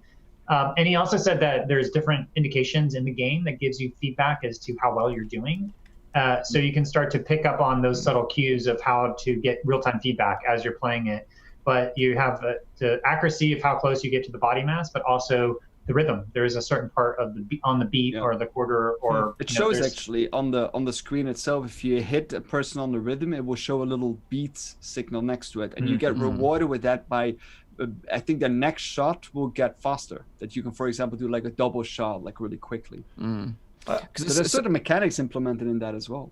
Certainly, seeing pro players play it, like really in time with the music, like you say, it is incredible. And like you say, instead of shooting enemies as soon as they appear, they kind of cue them up like beats, and then do it in time with the music. And amazing. I haven't really tried playing it that way yet. Like I've just been having fun, like blasting my way through. But I will try to be more concise with playing in time with the music. I even often what I did was I turned off like you have like a safe mode so you don't die in there, but then like play it on like the hardest that you can, and then just try to follow like the beat. I find that like the most fun that I've had in a while. Like it's just like, oh, I'm safe. I can't die. I can just finish off the level, but just like trying to get like that beat every time. Yeah, that's amazing. It's 2 hits and you're done. So it's pretty high stakes. You do have armor, and I think there are ways to get armor back. The pistol whip, talking to Denny, they played around with whether or not the pistol whip is like if you wait and just like punch people, you get extra bonuses for different ammo and armor and other things like that, but it doesn't give you a point bonus. So because they found if they gave it a point bonus, that's people would just spam the pistol whip the whole time. And so, but there is this like dynamic of like, right before they shoot, like the gun turns red. So for you to sort of time whether or not you can kind of like, because there is a bit of like, oh my God, am I going to get shot point blank if I wait to do the pistol whip? So there's a lots of different ways to play the game, whether or not you try to turn on the dead eye and be just focused on the accuracy, or, that's actually not what they meant it for. They meant it to be like you feeling like a badass and just like getting there. And there's lots of different ways in which that you can play it. And I think that is what makes it a lot different than, for example, something like Beatsaber or like Superhot, because it really depends on the way that you want to play it. Yeah, that makes the game awesome. And even for me, like I mean, I've played it. I think already like this week, like 12 to 14 hours. I've played it, so I've had some serious time with it. And every time I play a certain level, there's something different, like I get like a different beat or a different like music combo, like I like to call it. But it's like, it isn't the same every time. And I like that a lot. Like, Well, the characters are the same. So the runs are the same. But the way you play it is the same. But the way that I play it and when I shoot them or when I pistol whip them or when I dodge a bullet or like shoot them before they can shoot, that is different. Like, almost each time, because I get like different kind of combos, like different kind of beats on. I think that's cool. Have you guys played with the Deadeye thing? Because when Kent mentioned that, and I've not played the production release yet, but for me, coming from Audica, like the way I think about this, and from the moment I stepped out of the headset trying it, is like there's now this Bermuda Triangle of exercise rhythm beat games that I think I will not be able to be without. One of them being Beatsaber, one of them being Audica, which is you have to be incredibly precise with your swipes, your shots, and if you miss, you're toast. So I would almost not want to damage that accuracy through an approximated shot being accepted, if that makes sense. Like, it's so much harder though. It's incredibly hard. I talked to Denny, and I've played it in Deadeye, and my accuracy at the end is like 70%. So like for every 10 shots, I'm missing 7 of them, and I feel like I suck. And I feel like this is a game that they actually debated as to whether or not that would be a default, and they decided to go with it because they wanted to make people feel awesome. Yeah. And if you you get through it, and then if you want to take it to the next level, then you could take it to the next level by just either improving. I feel like by turning on Deadeye, you would maybe learn faster. Than maybe if you were to do it for just going through, because you would fail faster and you would just have more iterations. So but just by getting into flow states, I think this is like there's a different level of a flow state that they were trying to encourage. And by focusing too much on the accuracy, I think it's actually a good compromise or trade-off, and giving the option for people to see which way they want to play. Yeah, exactly. I think indeed, if there's like a spectrum of like people really want to play like a shooting game, they rather play it with like the Deadshot mode on. But like if you want to play really like a music game, you just want to get like those nice beats, and you don't want to get those like off clicks, like dang it, I missed him again, I need to shoot like every guy 3 or 4 times. Then it's like way better if you turn that thing on, because then you get like a real music game, and that's more my kind of thing. I think it's great that there's different options there, so you can play it how you want to play it. But if you're not aware of it, and to kind of describe it to the audio listeners, if you've not seen any of the sort of gameplay footage, but you're kind of like moving on rails through stages, and each stage is kind of represented in the beginning environment as kind of like a movie poster, and each stage kind of has its own aesthetic and soundtrack that goes with it. It's very kind of much EDM soundtrack, but I don't mind that. I know a lot of the criticism that I saw was kind of like people didn't like that music, but you know, I think I love the music. I think it suits the game kind of guy, perfectly. Yeah, typically like there was like there's an awesome guitar solo in Death, the song Death, and like if you hit the beats on those, because you need to you need to hit it with like the guitar solo itself, and they do like, you know, like trios, like, you know, a little bit more complex like musical compositions. But if you hit those in the solo, for example, it's saying ding ding ding ding, and you go, that's so cool to do that. You know? That is so awesome. So it was actually Cloudhead Games and Live that gave us early access to this game, because obviously with Live you can record it in this like amazing mixed reality view, which makes it look a lot of fun. You get a better sort of understanding of the wider picture around the player and what they're up to, particularly for those that have never really tried VR before. I think it portrays well what it's like to be in the game.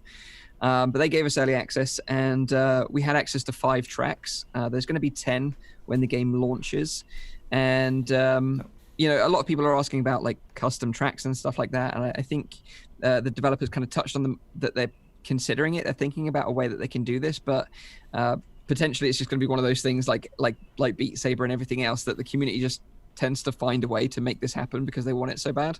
So it'll be interesting to see what the modding community is going to be like with this game over the next few months, because it's going to be releasing actually next week on the 7th of November on PC VR headsets and Oculus Quest, and it will be coming to PSVR in the future. But yeah, I think we're all sort of really enjoying this game. I think it's great that everyone's so excited about it. That is important for me as well. Like, I mean, it's not the kind of game that, I mean, I think the longest that I've played it is roughly like an hour, just because I was exhausted afterwards. But it's the typical kind of game that you pick up, you play a couple of songs, and you're like, okay, I done it. Okay, cool. And then, like, you know, 2 hours later, you pick your headset back up and you play it again. Like, then that's for me, that's important. Yeah, the quick blast, pick up and play.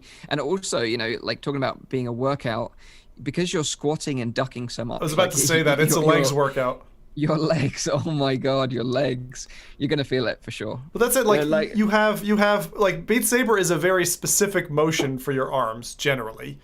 Melodica is different. It's more like holding, because you have to hold your arms out straight to get the maximum bonus, right? And you're doing it that way. So that's more of a weight bearing exercise. And then this thing, I was on my knees within like 10 seconds in that game.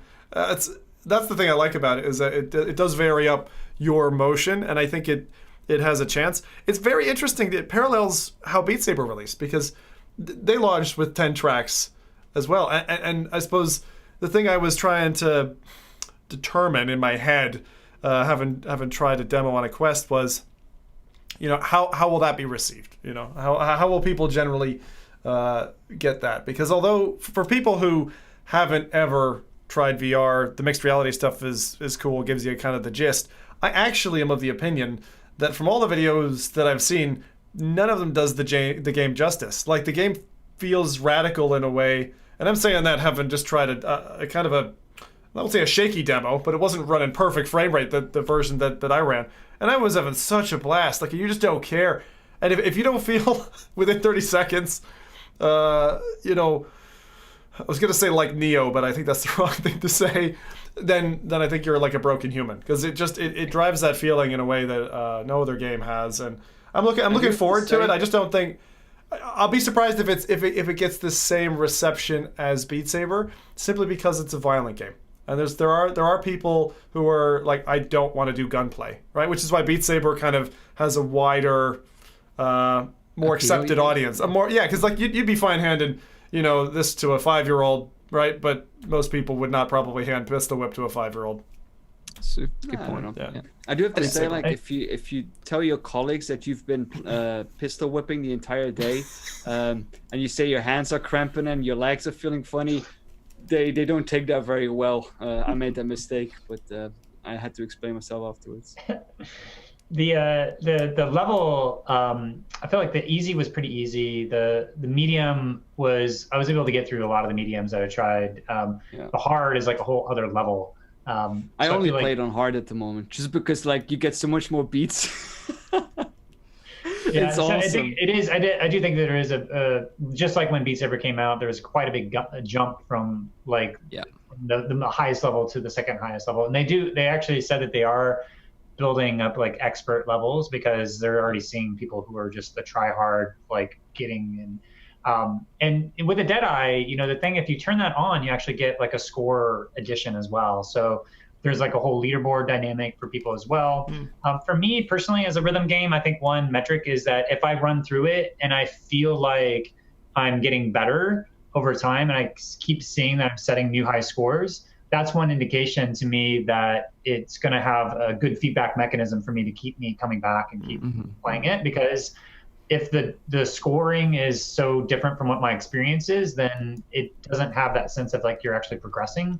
So I feel like they've kind of built that in, and with this era, with people that have like superhuman perception with Beatsaber and superhuman movements of like expert plus, like just absolutely insane levels that people can do, I think that people are going to start to cultivate that same level of skill. And from the developers, they're going to be releasing more and more content over the next year, is what Denny said.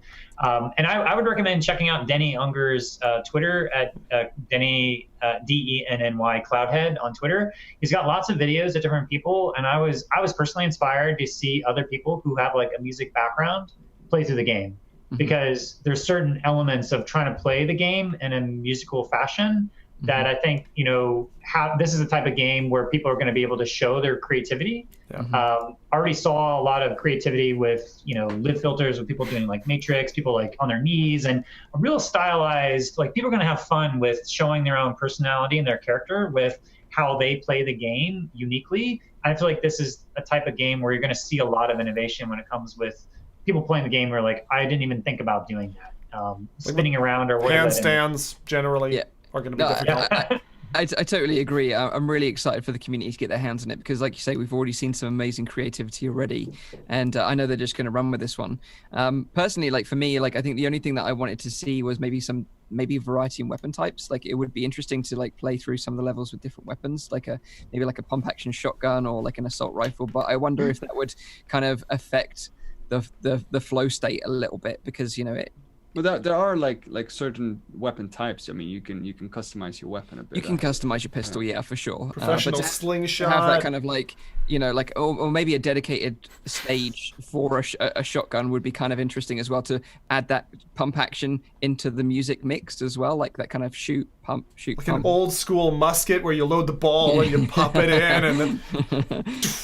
but maybe that will come in the future. But I'm sure we'll see. I'm sure we'll see some interesting stuff coming from them. I did have one issue with my game, but that was more related to my specific setup, is that I can't use my headphones when I play this game because of the latency between the headset and the actual audio. It's like a couple of milliseconds, I think, but that causes me to be just off beat when I fire the gun, which makes it impossible for me to play it with these kind of headphones. When I play with the Rift audio, just on the Rift headset itself, it's perfectly fine. But if I use my wireless headphones, because there is a certain latency there, wireless, it's off. Yeah. Gotta get some cables out, Rowdy. Cabled headsets is always the way with music, though. Yep. But one thing that I'll mention before we sort of move on from Pistol Whip is that it probably, like I mentioned this in like a write-up, and I posted it on the Valve Index forum, and I got kind of roasted for it because I said this game is probably going to be best played on Quest, and they obviously didn't like that. In the Index forum? Yeah. I was just being honest. God. Because the thing is, with the Index, it's a game that lends itself well to be ported to a mobile platform. It runs well on the Quest, even though what we played was a little bit rough at OC6, but I'm sure they've optimized it now. But the great thing is, of course, you can move freely without being worried about the tether. And a couple of times while I was playing Pistol Whip, I was kneeling down and then my cable got caught under my heel and then I'd pull up and then almost rip the headset off my head. That is horrible. And that happens. That happens in shooter games a lot, where it does it. It sneaks behind your heel, gets trapped, and you pull up, and it does that horrible yank you back, and it's horrible. It's like being headlocked by an enemy in the game. Like you just all of a sudden know. But so yeah, I would say it's probably going to be best played on Quest. That's just kind of my final sort of takeaway from. Yeah, I get. Well, the other thing is, I found in particular, I was taking a step forward sometimes to get near an enemy or to dodge a bullet that was coming in from the sides. So that whole step forward, step back, was happening quite a bit. I was almost circle strafing in parts. And when you're talking about pistol whipping and swinging your arm to punch something and you accidentally step forward, there was one time when I actually punched the wall in front of me. So there is going to be a certain amount of drift that may happen, but also be aware of the pistol whip mechanic may be smashing a controller into the wall as well. So yeah, don't pistol whip your cat. We don't want that to happen. So if there was going to be a sequel to Pistol Whip, let's say in a year's time, they're swimming in buckets of cash and. How would you title it? Pistol Whip. Obviously, Pistol Whip. You want different guns. So what gun would you have? Pistol Shotgun cream. whip? Pistol cream. I have no idea. That's like a. You're a confectionery. You make cakes, right? And you just to a beat. You're like you have to do up cakes and ship them. Yeah. Good. So yeah, that is Pistol Whip.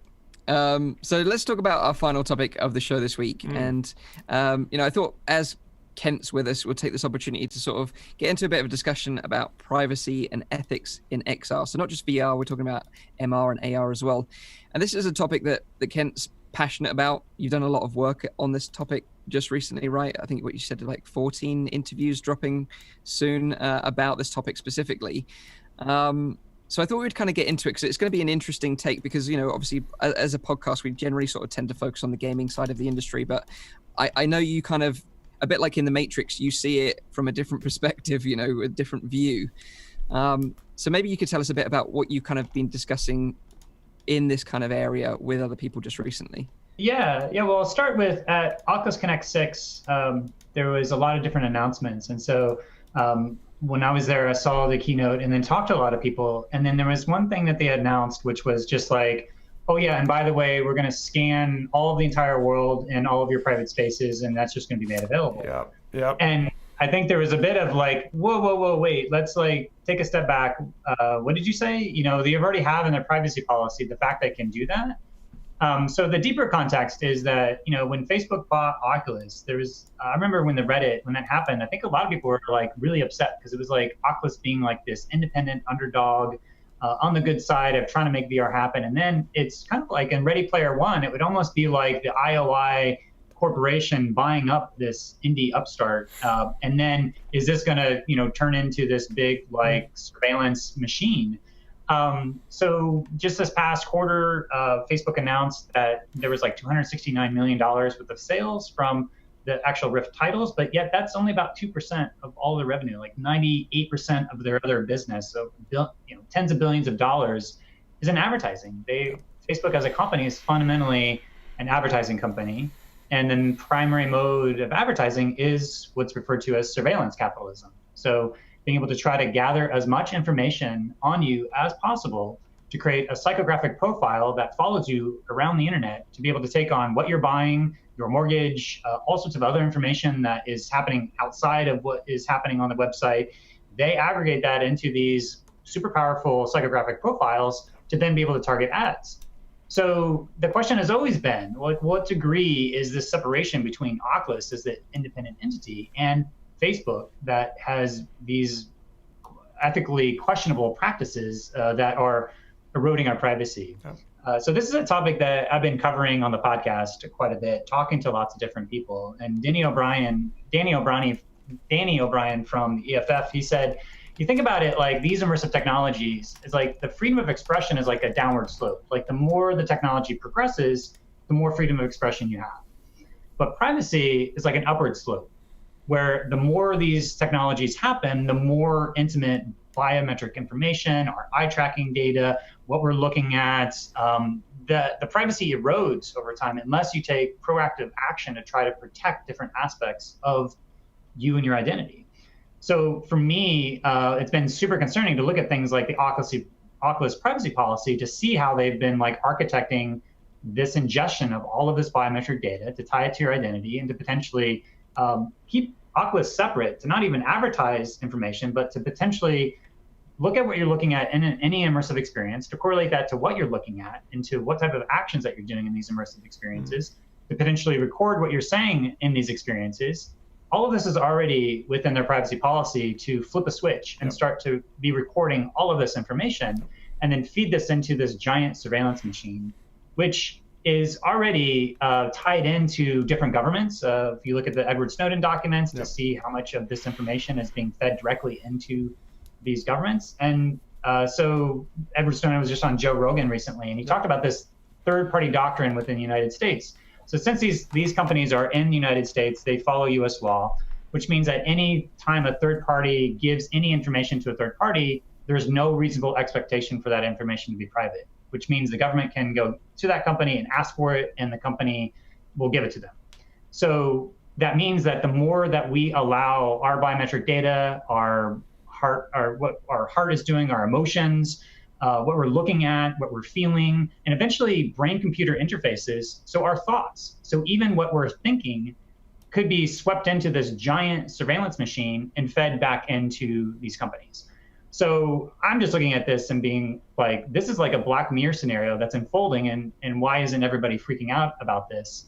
And I think there's larger ethical discussions that are happening in the entire technology sphere, but I've just been trying to, have these discussions with people and just see the risks of biometric data and more and more of this information, and trying to come up with some ethical frameworks to draw these boundaries. But it's a little bit of like, I think is on the benefit of it, but of course the way that these are being personalized is what rather is the problem. That you have no control, well, not to a certain extent at least, of what data is being gathered. I think. And certainly, like I can sort of offer some insight, like from my previous background, where I used to use data to catch people, but predominantly criminals. So my kind of stance on it is that unless, certainly from that perspective, like from a government access perspective, like unless you're doing something wrong, then no one really necessarily cares what you're looking at or what you're browsing. But unless obviously they're using that information for something else.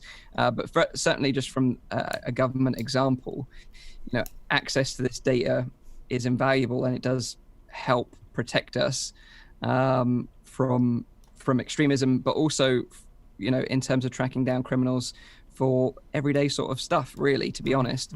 But of course, we do need to apply for authorities to access this information. It's not just handed over without any authority. Like generally, you would always have to apply for an authority from like a superintendent to access this data, and then you would have to go through certain privacy applications to then apply to the company to get that information. Certainly, that was the case in terms of like telecommunications data. So that's the thing as well, like often like the technology progresses forward and forward, but politics and like all of the ethical discussion around it it's much slower than that. There's numerous of examples of that with other pieces of technology as well, and I think it's important to have that discussion like rather now when we still have some form of control over it, rather than just let it linger on and see what happens later. It's lagging is the problem. In my work, I've done a lot with GDPR, which for those outside the European Union won't know about it, but it's a piece of legislation here that essentially means you need to call out and essentially map for your industry, your business, how you're using that information, and put a faceplate on it in front and say, this is where I'm gonna, this is the kind of information I'm going to use from you. This is where I'm going to put it. And they put very hefty fines on the back of a company misusing that information, not getting consent, some of those types of things, and they're going directly at Facebook, Twitter, Google, with this regulation. And I think a lot of governments are going to start to copy paste that actually, but it's too slow. And I would say that seeing a few different pieces. I mean, the effects on U.S. politics, Brexit we have here, a few other things. But when you're able to take this information that's been pooled on people and kind of use it against them without their knowledge that something like this is even possible, it just screams to me that this type of thing should be illegal. So I agree with Kent's concern in terms of the legalities, the framework that Facebook has already painted that's ready as a waiting light switch to then activate at their leisure when it becomes financially important to them to do that, to make that change. That said, I'm also a believer of technology and forward evolution first. That's why I inundate my kids in tech, is because I feel like for them to have a fighting chance in the future world 20 years from now, they need to be ahead of their peers on that stuff, to know it better, to understand it better, understand its risks, and be able to play in that space, so they can make their life decisions and put their time into whatever it is they want to do. But for something like this, it certainly raises a higher question. What global standards, what global bodies do we have policing, virtual and augmented reality today? Do any exist? I mean, Kent, you're going to be more informed on this than I think anybody else at this table. I mean, the challenge. So Lawrence Lessig talks about how there's 4 major ways to kind of control these different dynamics. One is the legal policy aspect. So there's laws like GDPR that get passed that then the companies have to follow. But then there's also market dynamics. So having competitors to these companies to be able to change different behavior. There's the culture and the education. So how people are actually behaving. And then there's actual technology and architecture of the code. So with centralized systems, and this would be something like decentralized systems, like self-sovereign identity, or ways to be able to have you own your own data. So that's not like you're handing it over to other people, but you're taking ownership of that data and maybe having some blockchain or cryptocurrency way to be able to sell your data or things like that. So there's different ways of kind of addressing this, whether it's from the education of educating people about it, or whether it's through passing laws, or through having competitors, market dynamics there, or having different technological architectures. And I think all of those are important. And just to kind of speak to some of the points that came up, I think, what we saw in the United States with the 2016 elections here in the United States was that you had Cambridge Analytica, these psychographic profiles, getting into a hostile, adversarial foreign nation who's able to do highly targeted information warfare, to be able to just shift the perspectives or opinions of just a handful of people can shift the results of an entire election. I think that is the ideal argument for people say, oh, I have nothing to hide, I don't care if people access my privacy. But that's the entire thing. You have no idea about how much they know about you and how they target you with these kind of ads in order to persuade your certain opinion on certain things, in order to then rig a certain election. I think that is a very, very dangerous kind of field that you're moving into then, that if you don't know who has access to your data, if you don't know who is doing what with your data, with your personalized profile, then it just becomes very dangerous. Yeah, I totally agree. Yeah, with that point, with the Cambridge Analytica thing, it is very scary indeed that it was able to use as a tool to sway an election in that sense. But other than that sort of use case, what's the kind of scenario that kind of keeps you up at night? Well, there's a lot of scenarios that keep me up at night. But I mean, I gave a whole half-hour talk going through at least 50 or 100 different ones at Augmented World Expo and the one at XR Strategy Conference. But there's another aspect here that I think, in terms of the argument of, I have nothing to hide. Well, if, let's say, for example, you have a brain control interface that you are consenting to have this machine read all of your thoughts. Well, it's not going to get all of your thoughts perfect. So what happens when you start to get certain recorded data that gets misinterpreted, like all of a sudden you're thinking about a terrorist group or something like that, right? Then you get targeted and highlighted, and it's almost like these thought crimes, but also if the government wants to find something on you, and they have access to every single thing that you've done for a decade, then they don't have too much problem of being able to sort of dig up enough evidence that would convince a jury not having any more additional context. That's why in the United States, there's the presumption of the Fourth Amendment, which is unreasonable search and seizures, because you don't want the government to be able to have that level of access. The problem is that, within the UK, you have like this whole emphasis of the dignity and libel laws that are really focusing on, and GDPR is a part of that. Whereas in the United States, it's more about this freedom of expression and more about the relationship of a hostile government and the individual, but nothing about these private corporations and companies doing that. Yeah. And so it's more of sector-based of whenever there's transgressions and harm caused, that causes the laws to be created. And so you have these companies that are just surveilling, they're reading your email, they're like seeing all of your private communications, they're like, if they wanted to pin something on you, they could. And if you just look at what's happening in China right now with like the social credit score, where they actually are applying a number to you as a citizen. This is like episode 1 of season 3 of Black Mirror of Nosedive, which is like you are in that show, if you don't remember, you are rating other people on a 5-star scale. And once your number goes down a certain level, you start having things in society cut off from you. So it's no longer just virtual.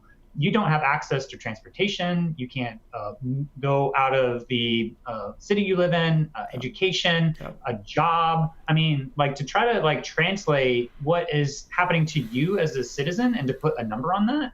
I mean, the government could already start to be doing that. In fact, a lot of these social VR companies already have to do that implicitly in order just to manage harassment. Yep. So if you start to get these numbers that are in all of these different social experiences and these different contexts, and then that gets fed up into a centralized government who all of a sudden decides to implement a social scoring system that then is going to start to cut off access to things that you did that, maybe it's an error, like what kind of transparency, what kind of auditing you have. So you can just, I think, look to see what's happening in freedom of speech and freedom of expression in China and see like, this is the most extreme of like, what would it mean for you to do a loyalty test to the Communist Party, but putting you into a VR experience, you can start to look at like what you're looking at with eye tracking data to see like what your sexual preferences, what your interests are, what your intentions are. So your body is radiating all this information. Once you get like these biometric signifiers into the wrong hands, you can't change those. That's a part of your identity forever. So there's certain ways that, you talk about identity theft. Well, biometric identity theft is something that you can't take back. There's no way to like change your biometrics because it's like you forever. So I feel like there's so many different risks that, you could go on for hours, but I think those are the ones that really kind of keep me up at night, is especially the biometric data, the eye tracking, the galvanic skin response, our body. And my stance is that this is ephemeral data. This should not be recorded. This should not be stored. People should be treating this as highly sensitive, private information that's like medical information. And we shouldn't be creating a legal framework to be able to start storehousing it and recording it and using it against it. The right to be forgotten about is one of the main tenets of GDPR, which I really like, which is if you contact the company and say, what data do you hold on me? You can say, I want that gone. And again, they need to uphold it. Now, I think companies at the moment are running to catch up to be technically ready for that, despite the launch of the regulation and the live date last year. But people like Facebook, they've got EU data subjects who are all over the globe, not just contained in Europe necessarily using their services. So it had to be a global change for them at that time to be ready. But one thing I wanted to ask in particular, because you made a comment earlier, Kent, about at OC6, and I had a very similar kind of what I imagine your reaction to be when they showed that multi-data layered tiering of showing like the insides of a building. They're like, we want to map everything, and they just showed you the Quest, and these kind of like showing the hand tracking, right? So this thing's clearly got the cameras beaming out, and then it shows, we're gonna map everything down to this like 7th layer of data detail. We're mapping the objects and recognizing them, the room spaces we're able to rebuild, like literally everything inside and out of buildings, all that.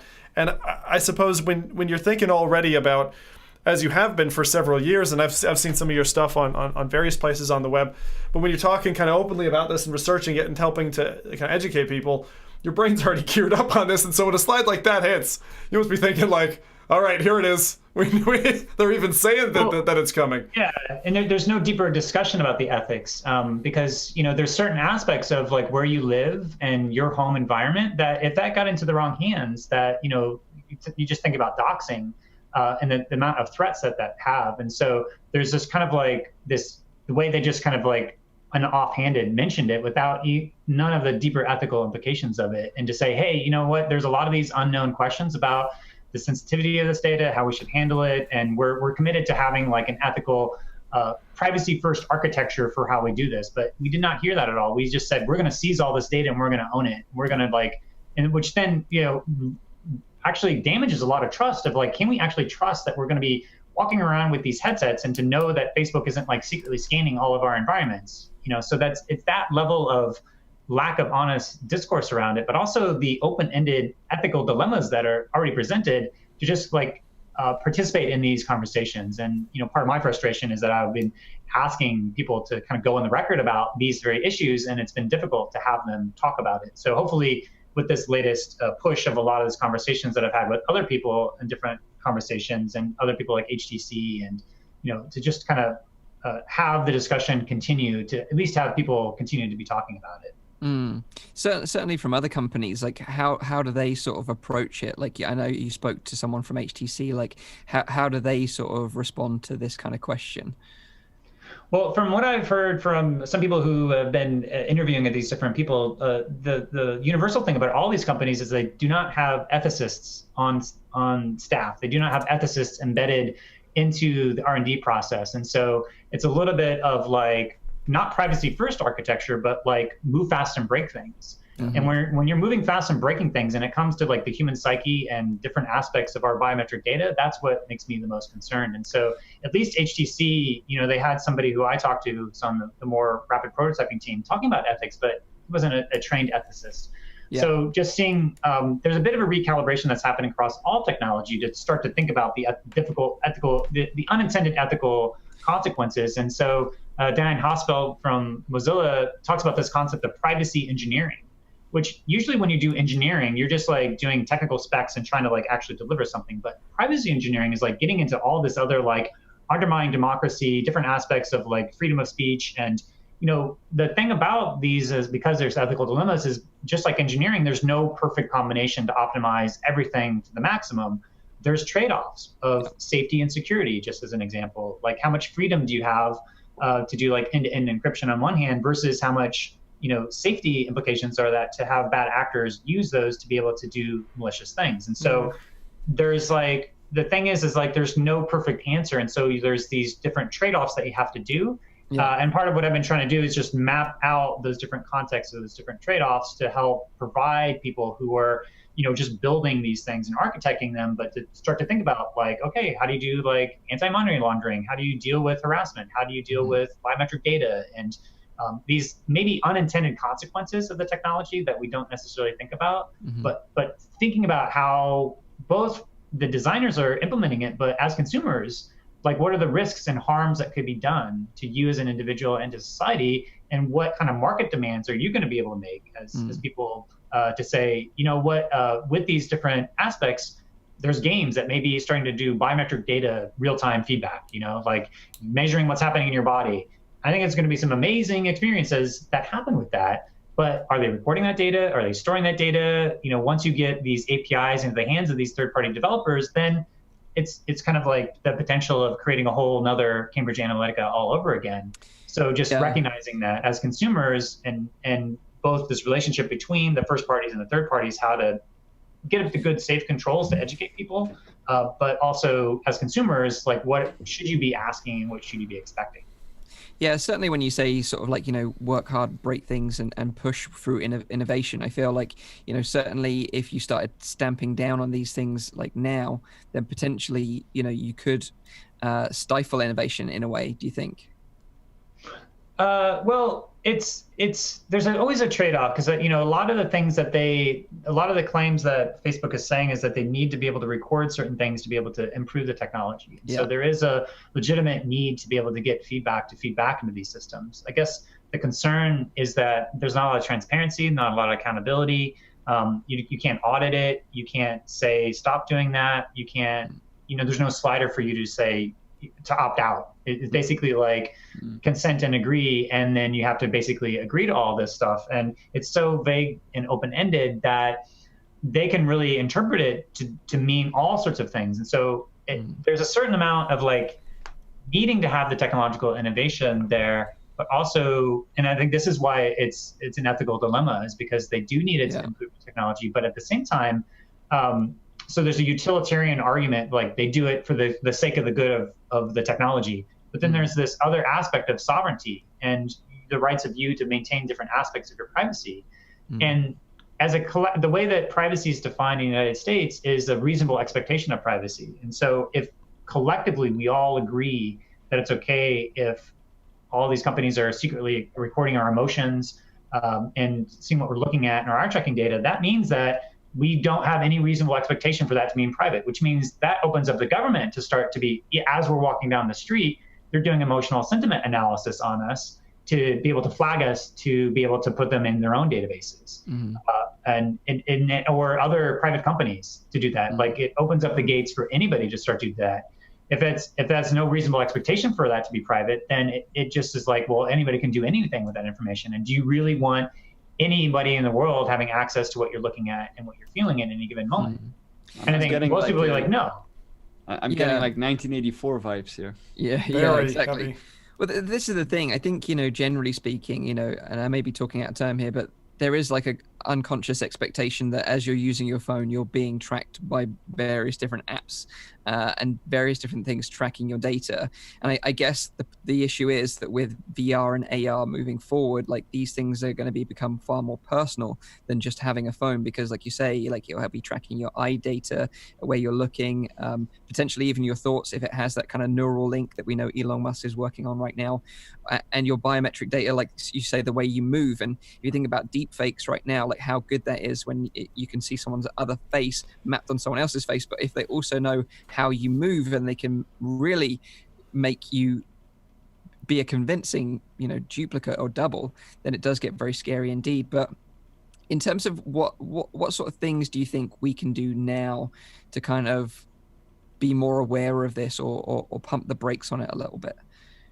Well, I that's part of what I've been doing, is going and giving talks at, do panel discussions at South by Southwest and SIGGRAPH and Augmented World Expo and the Virtual Reality Strategy Conference. And so trying to, the challenging thing about this topic in particular is it's like the cultivation of your own sense of ethics and your moral intuitions. Yep.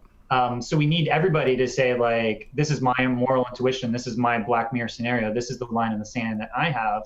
And part of the challenge with both immersive technologies and technology in general is you kind of have to like come up with a map of the human experience, a map of all the different contexts, and as a design framework to be able to make these different types of trade-offs. And so that's what I've been trying to do, is try to map the context and map the space and try to see, like, these are the harms that I've identified through having dozens and dozens and dozens of conversations over the last 5 years, and to then try to categorize them and then see how there's these different trade-offs. The safety, the freedom of speech as an example, if you go for the extreme of you let people say whatever they want, then there's dangerous speech, there's hate speech, and so there's certain types of speech that can actually prevent other people from speaking. And so what do you do with the trade-offs between harassment and trolling and the different types of harmful speech and dangerous speech, and how do you weigh that into technology infrastructure that allows you to block people or to mute people or to give personal safety bubbles? So these are the different types of technological trade-offs that anybody who's creating a virtual reality experience has to start to trade off between. So you can't have like perfect freedom and perfect safety. Yep. You have these trade-offs, like you are choosing one or the other based upon like, were you willing to forego a little bit of your privacy in order to have a safety? And so I think it's those types of different trade-offs, trying to identify those, and then as creators of the technology, trying to take this concept of privacy engineering and do privacy-first architecture and looking at all the new emerging technologies. And I'd say the other big thing is actually the business model, because it could be that surveillance capitalism is just fundamentally unethical, and it's just not going to be sustainable in this new immersive world. That it's not going to be viable for us to continue this path of having everything you do or say on the internet, our implicit behavior is being tracked, to then add in all of what we're doing with our body, what we're looking at, and all this other, like, it's basically like reverse engineering our psyche and doing these brain scans and being able to like predict what we're going to do. And if you can predict what you can do, then you can control what people do. And then you have to assume that nothing's completely safe and it gets into the wrong hands. So what happens when that gets onto the dark web? What happens if it's a malicious, hostile actor? What happens if it's a totalitarian government? I mean, the threats there are enormous, especially if you have like 10 years of biometric data of someone's psychographic profile. Like, it gets pretty scary if that's possible. Yeah. And it's kind of funny, you know, like people go to lengths of when they use a laptop to like tape up their like webcam and stuff like that, but you just can't do that with the Quest. If you taped up all the cameras, the tracking cameras, the headset wouldn't work. So you're kind of screwed in a way. You have to have them always out there and tracking. I think overall, like, it's a fascinating topic, and I can see why you love delving into this as a topic and raising these conversations with people within the industry, because I think it is important. But I do think it's very interesting as well. And I think, I think we could talk about this for hours, but I think we should maybe cut it a little bit and maybe open up some questions from the chat as well to see if they've got any questions for Kent about this, because I'd be fascinated to know what they think. But also, of course, if you want to know more about this, is to go and listen to the Voices of VR podcast. And you said you're dropping like, what, 14? I'm going to be dropping, I think, like 13 episodes, over 11 hours of content, hopefully before I leave tomorrow. And the last point that I would make, Sarah Downey told me, she said, virtual reality technologies has the potential to be the most powerful surveillance technology we've ever seen, or it could actually be the last bastion of privacy. Because if you think about these technologies as they move forward, we may live in a world where we're always tracked when we're out in the real world. And it could be that the only sanctuary place that we have is in virtual reality for us to have this full sense of our privacy. But I feel like that's a really interesting dialectic to think about this in terms of like the potential where this could be like the absolute like most powerful surveillance technology that we've ever seen, or it could be like the last bastion of our privacy and security. And it kind of depends on where that goes. The last sacred ground where we're not fully tracked. This is an interesting. Just this where I know we've got a ton of questions from chat. I wanted to mention something that for me, even though I've done a fair bit, as I said, with work in this space for data protection, there was a Netflix special put up called The Great Hack, which was the first time for me I understood the Cambridge Analytica scandal and the influence that they were having and how all of that just pieced together. Whether or not the documentary is something you like or whatever, it just kind of flipped that switch in my brain. So if you are one of the Netflix people, I know there's many of you, check that out. It's called The Great Hack. And I thought, for me and my wife at the same turn, I think it just turned our stomach to think like, oh man, so this is what they're getting away with. And if a lot of the stuff that we're talking about now is going over your head, I think it'll help to ground it as well for you. So any questions from the chat for any of us, or particularly Kent whilst he's here? Yeah, we had Victor asking in the beginning, with the amount of time you spend in VR, Kent, traveling and making the Voices of VR podcast, how do you find the time to read any of those books? Oh, those books. Yeah. For the audio listeners, he's got a bookcase behind him with about 200 books. It's a lot. So I will go to the VR conference, and then I'll have all these different concepts and ideas. I live in Portland, Oregon, and so there's like Powell's bookstore. It's like one of the world's biggest used bookstores. And so I'll go there, and it'll be like I'll often get books that are related to that. So I'm actually I've actually been doing a thing recently when I've been having like a speech to text thing read at me. So books are harder, but I've been doing a lot of like the Stanford Encyclopedia of Philosophy, translating entire entries into audio text to be able to be fed into my ears. And so I think actually I'm a better audio learner. So I am waiting to easy ways to be able to translate stuff and to be able to listen, because I'm actually across the threshold. I was at 2x listening, but then I started to go to like 2.5x and like 2.75x of listening to things. Wow. Which is so speeding it up so you can get the information in faster. Yeah, I edit my podcast at 1.5x, but when I listen on YouTube was only at 2x, but then there's these plugins that you can go even higher than that.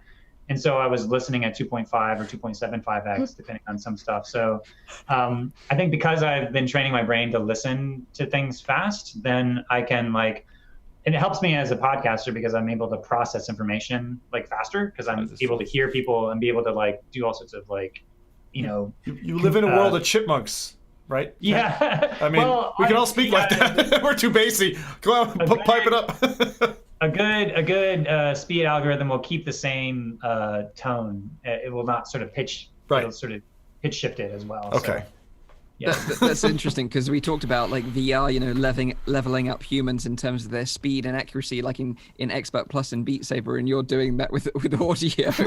Yeah. So you just need some kind of really good OCR for your used books. Then you're just able to kind of like auto scan it. I'm waiting for that actually, but I think a lot of people that are podcast listeners, if you ask around, I think a lot of people who are listen quite a lot, they do probably listen at least a minimum 1.5 or 2x. I know I do whenever I listen, and a lot of people, and I think over time we're going to listen more. And I'm looking forward to be able to go into VR and to listen to at 4x and to be able to do like things. I'm more interested in like the knowledge representation. The thing that holds me back is that I'd love to be able to like drop as many podcasts as I record. So I recorded 18 hours of interviews, about 29 different conversations at Oculus Connect 6 over the day before and after. So 4 days, be able to just drop that in and have it sort of automatically be spatialized and for you to like go into a spatialized experience of that and be able to get lots of information. So I'm looking forward to when architecture mashes up to being able to represent information and knowledge spatially and to be able to do like hyper flow state learning. And that's why I'm super excited about WebXR, which should be launching here at the end of November, beginning of December. So starting to see Chrome and potentially Mozilla shortly after that, actually be able to render out immersive content and to see how the open web and other different aspects of information will be able to be fed in. And that's an area that I'm super interested in to see where that goes. It's funny because we started with saying that the show that was like the Blade Runner, that kind of thing, but I think we found a replicant right here on the podcast. Definitely soon to be. This guy's going to be in Neuralink in no time. But like, just load up that boot program, There was another question from Victor to a more serious note, maybe. Yeah, what do you think Oculus needs to do with Horizon to make it as successful as a Facebook product? All right. Well, I had a chance to try Horizon, and I also did an interview with their staff, which they did not let me record. I'm upset that they didn't because I was like, this should be out there and people should see it. A lot of the stuff that I was asking them was things like, can you do links out to things out beyond just is it going to be walled garden, or are you going to be able to link out to other things?